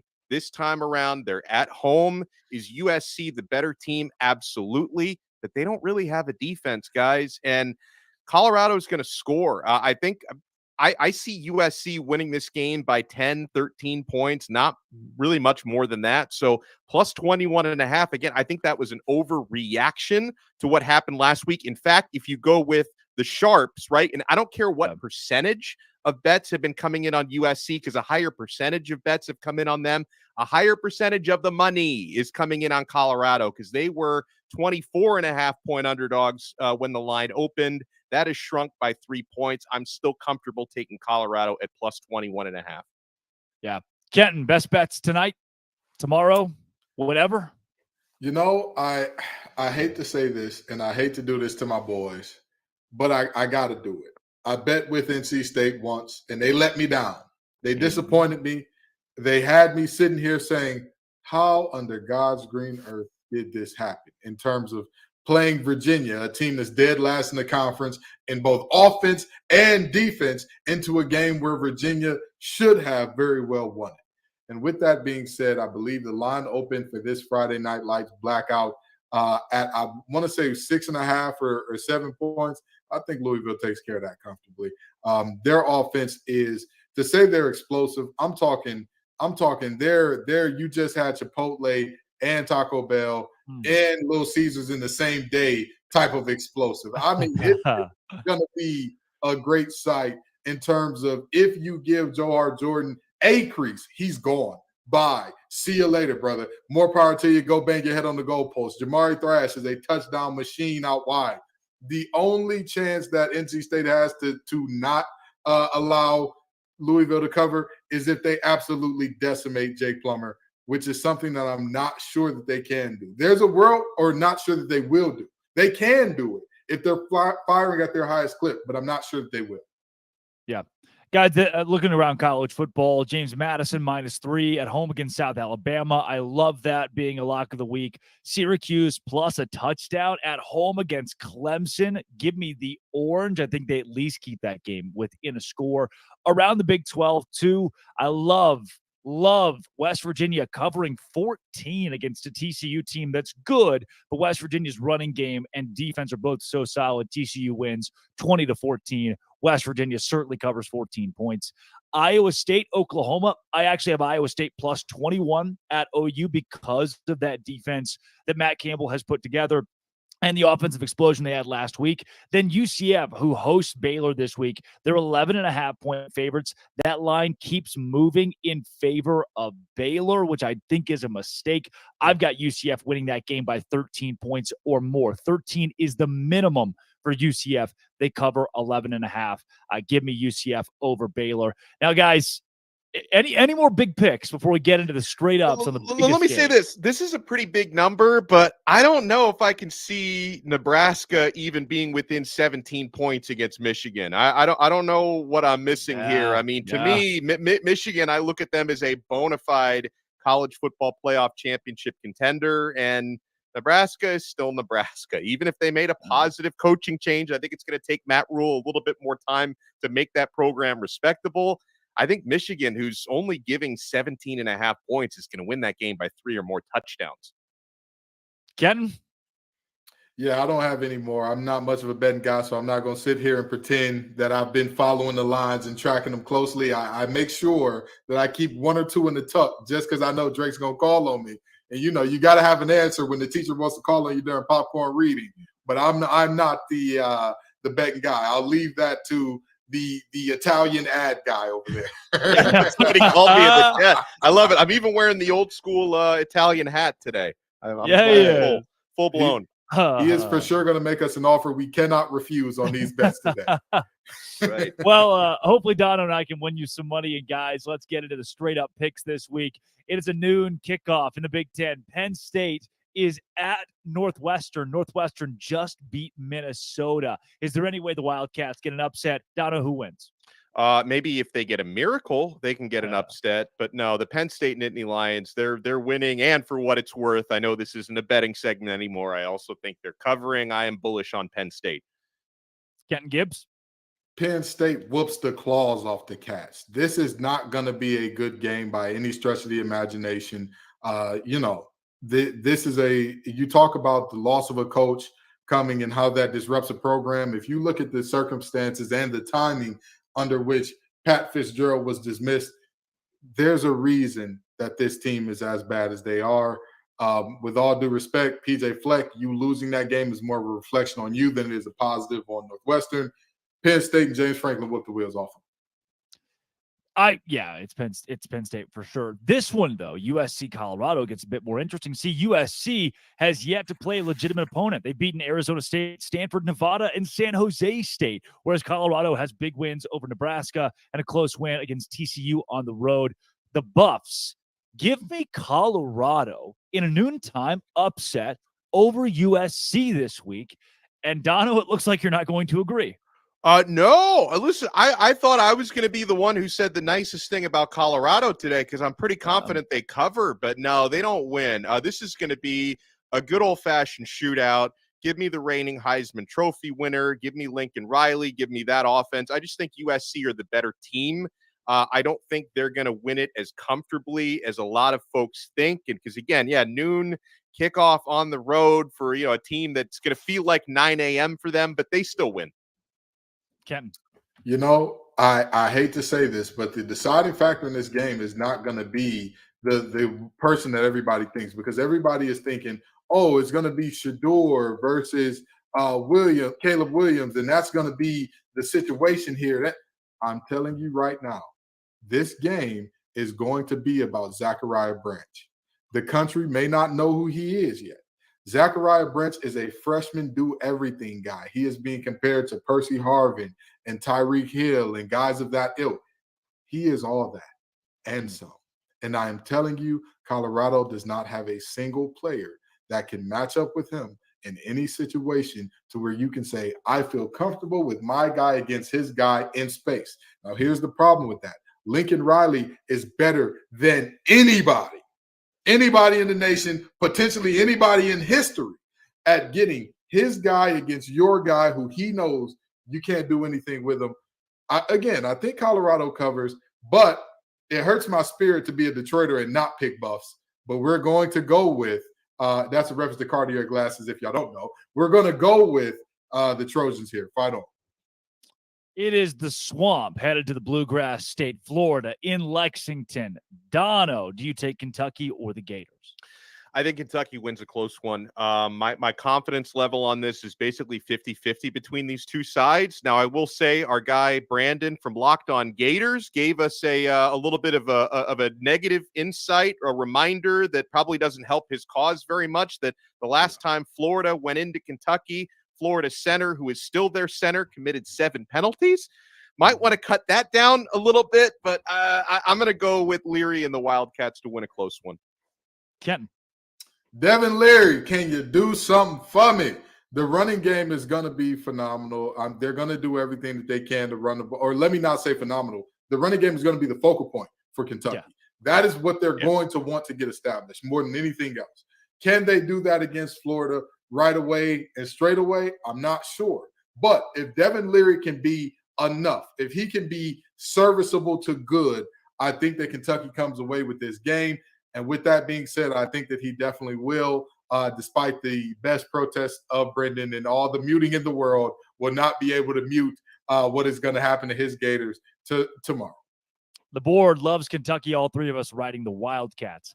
Kansas and Texas is a top 25 game at DKR Texas Memorial Stadium, the last time these two teams will play. Head-to-head, Kenton, do you go with the Longhorns? Absolutely. The Longhorns have been my boom team for a reason, and they're going to keep on booming. This is a Kansas team. They are exciting. They can put up points. They have the goods offensively. Defensively, there's some questions. There's still some questions there. There's still some pliability there. And honestly, there's still some depth issues there. Like, let's just be honest. They don't quite have the horses in the stable. The Les Miles and what he did to that program, he will never pay for his crimes. He should, though. He should. Somebody's going to make him answer for that at some point in time. But luckily, he was cashing those checks all the way to the bank for Texas because, again, the state that he left that program in, they're still not exactly fully recovered yet. Texas wins this game. Dono? Yeah, it is a ranked matchup, like you said, but I hope Kansas enjoys being ranked right now because by the time the fresh batch of AP rankings come out on Sunday, they will not be ranked any longer. Texas is going to steamroll them at home. You know, for so many years, guys, I, like most people outside of the Longhorn State, have been really annoyed by the constant chatter every year. The Horns are back. Texas is back. I think this year they might actually be back, and Kansas is not going to be the team that gets in their way. Hook 'em horns this week. Board loves the horns against Kansas at home, despite it being a top 25 matchup. Let's go to tonight. Oregon State, Utah. The Beavs are 4-point favorites at home in Corvallis. Kenton Gibbs, what do you do with this game? Cam Rising is back, folks, or he should be back at least. He should be back. Cam Rising is going to be back, and we can put to bed the questions about Utah's offense. They're going to be better. They're going to be much improved with a defense that they just shut the door. They do not, it's scoring on them. The chances are slim to none. The Slim's got his top hat on, looking around with a couple to-go plates, hoping nobody's judging them for it. The reality is very simple here. I think that Utah takes this game, but I do think that Oregon State is better than most of the nation would assume. I think that DJU looks good. He looks confident again and all that. And they play some good defense over there, but I just don't think they have enough to beat Utah in this one. I know we haven't heard from our pals at Locked On Bets in a couple of weeks, but I'm going to steal a phrase from Lee Sterling from that show and say, wrong team favored. I get it. This is not your daddy's Oregon State, but they shouldn't be, even at home, a 4-point favorite against Utah tonight. The Rising return to me, even if there is some rust, I think that's going to make a big difference. I think a lot of folks are overreacting to their lack of offensive output a week ago. I think it's a bounce-back offensive game for Utah. I do think the game is close, but I'm going with the Utes to get it done. The Utes win it on the road tonight. Board loves it. BYU hosting Cincinnati as an underdog tonight, missing Ben Bywater, one of the best defensive players the Cougars have to offer. I like BYU as a dog to win it at home. Dono. Man, I hate to. We've agreed so much. I don't like it, but I'm going to have to agree again because I'm really not that sold on Cincinnati. So I'm going to go with BYU. You already talked about how difficult the atmosphere is going to be up there for the visiting team. So I'm going to go with BYU. Again, I've got Cincy covering just by the hairs on their chin. I think that they escape with a win in a crazy way here. Because again, it's not that I don't trust Keaton Slovis. DMX said something a long time ago that I found to be very prophetic. Okay, trust everybody to be themselves, but trust in you to see them well. What are we not trusting in our eyes that we're looking at Keaton Slovis and saying, hey, he's going to win an important ball game? What's going on here? Don't get me wrong. He did the thing at Arkansas. That's all he's got in him. He's going to peter out. It's the Keaton Slovis recipe. He wins one game where you're like, oh, my God, could he be serious? And then for the rest of the season, tons of unserious activity from the young man. We'll get tons of unserious activity going forward from him, starting with this game. Guys, our last two here, they're the biggest games of the week. Duke, number 17 in the country, hosting number 11 Notre Dame. Kenton, who wins? Oh, boy, this is such a tough one because this is a big on big. This is an ugly, nasty, gritty. I want to make this dirty type of game. And the reality is I love Duke. They are a team. Defense has shown out every single week this year. I just don't know if I can trust them to beat Estime and company. And it's tough for me to go with Notre Dame in this one. And the more I think about it, the more I think about Notre Dame in big games. And I'm like, their record's terrible. But then it's also like, it's Duke football. Right. It's just that big of a game. I mean, Ohio State, that's a big game. I don't think this is the same. No disrespect to Duke, but this is not a big game compared to that. But this is why, and this is why I'm making this pick, because I don't think that Notre Dame understands this is Duke's Super Bowl, and Duke is going to be up for this game in a way that we have never seen, and Notre Dame is going to sleepwalk through at least the first quarter and a half, and I don't think Hartman has the ability to come back. Immaculate, you got me. If I was Lee Corso, I'd say, give me that hand and put the Duke Blue Devil on. I got the Blue Devils win the close one at home. Dono, real quick.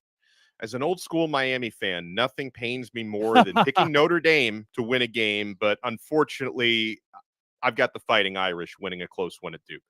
Give me Duke for kicks and giggles. And last but not least, number 20 Ole Miss hosts number 13 LSU. I like the Rebels in this game. Ole Miss on top of LSU. Give me the underdog at home, Kenton. Brian Kelly is going to piss down his leg. It's bedwetting time for Brian Kelly. It's big game. He's going to do it. Don't worry. They don't have they got cotton sheets there. They don't have the rubber one, so they're going to have to spew in that for a minute. Give me Lane Kiffin. Dono. Thing is, I don't know if I trust Lane Kiffin more than I trust Brian Kelly in this spot. It's a virtual tie there. I just think LSU's the better team. I'm going with LSU. There it is. Folks, that is Locked On College Football Kickoff Live. That is Kenton Gibbs of Locked On ACC and Locked On Wolfpack. That is Alex Dono of Locked On Canes. Drake Toll from Locked On Big 12. Thanks for making us your Friday lunchtime listen every single week. This has been, it always will be, Locked On College Football Kickoff Live.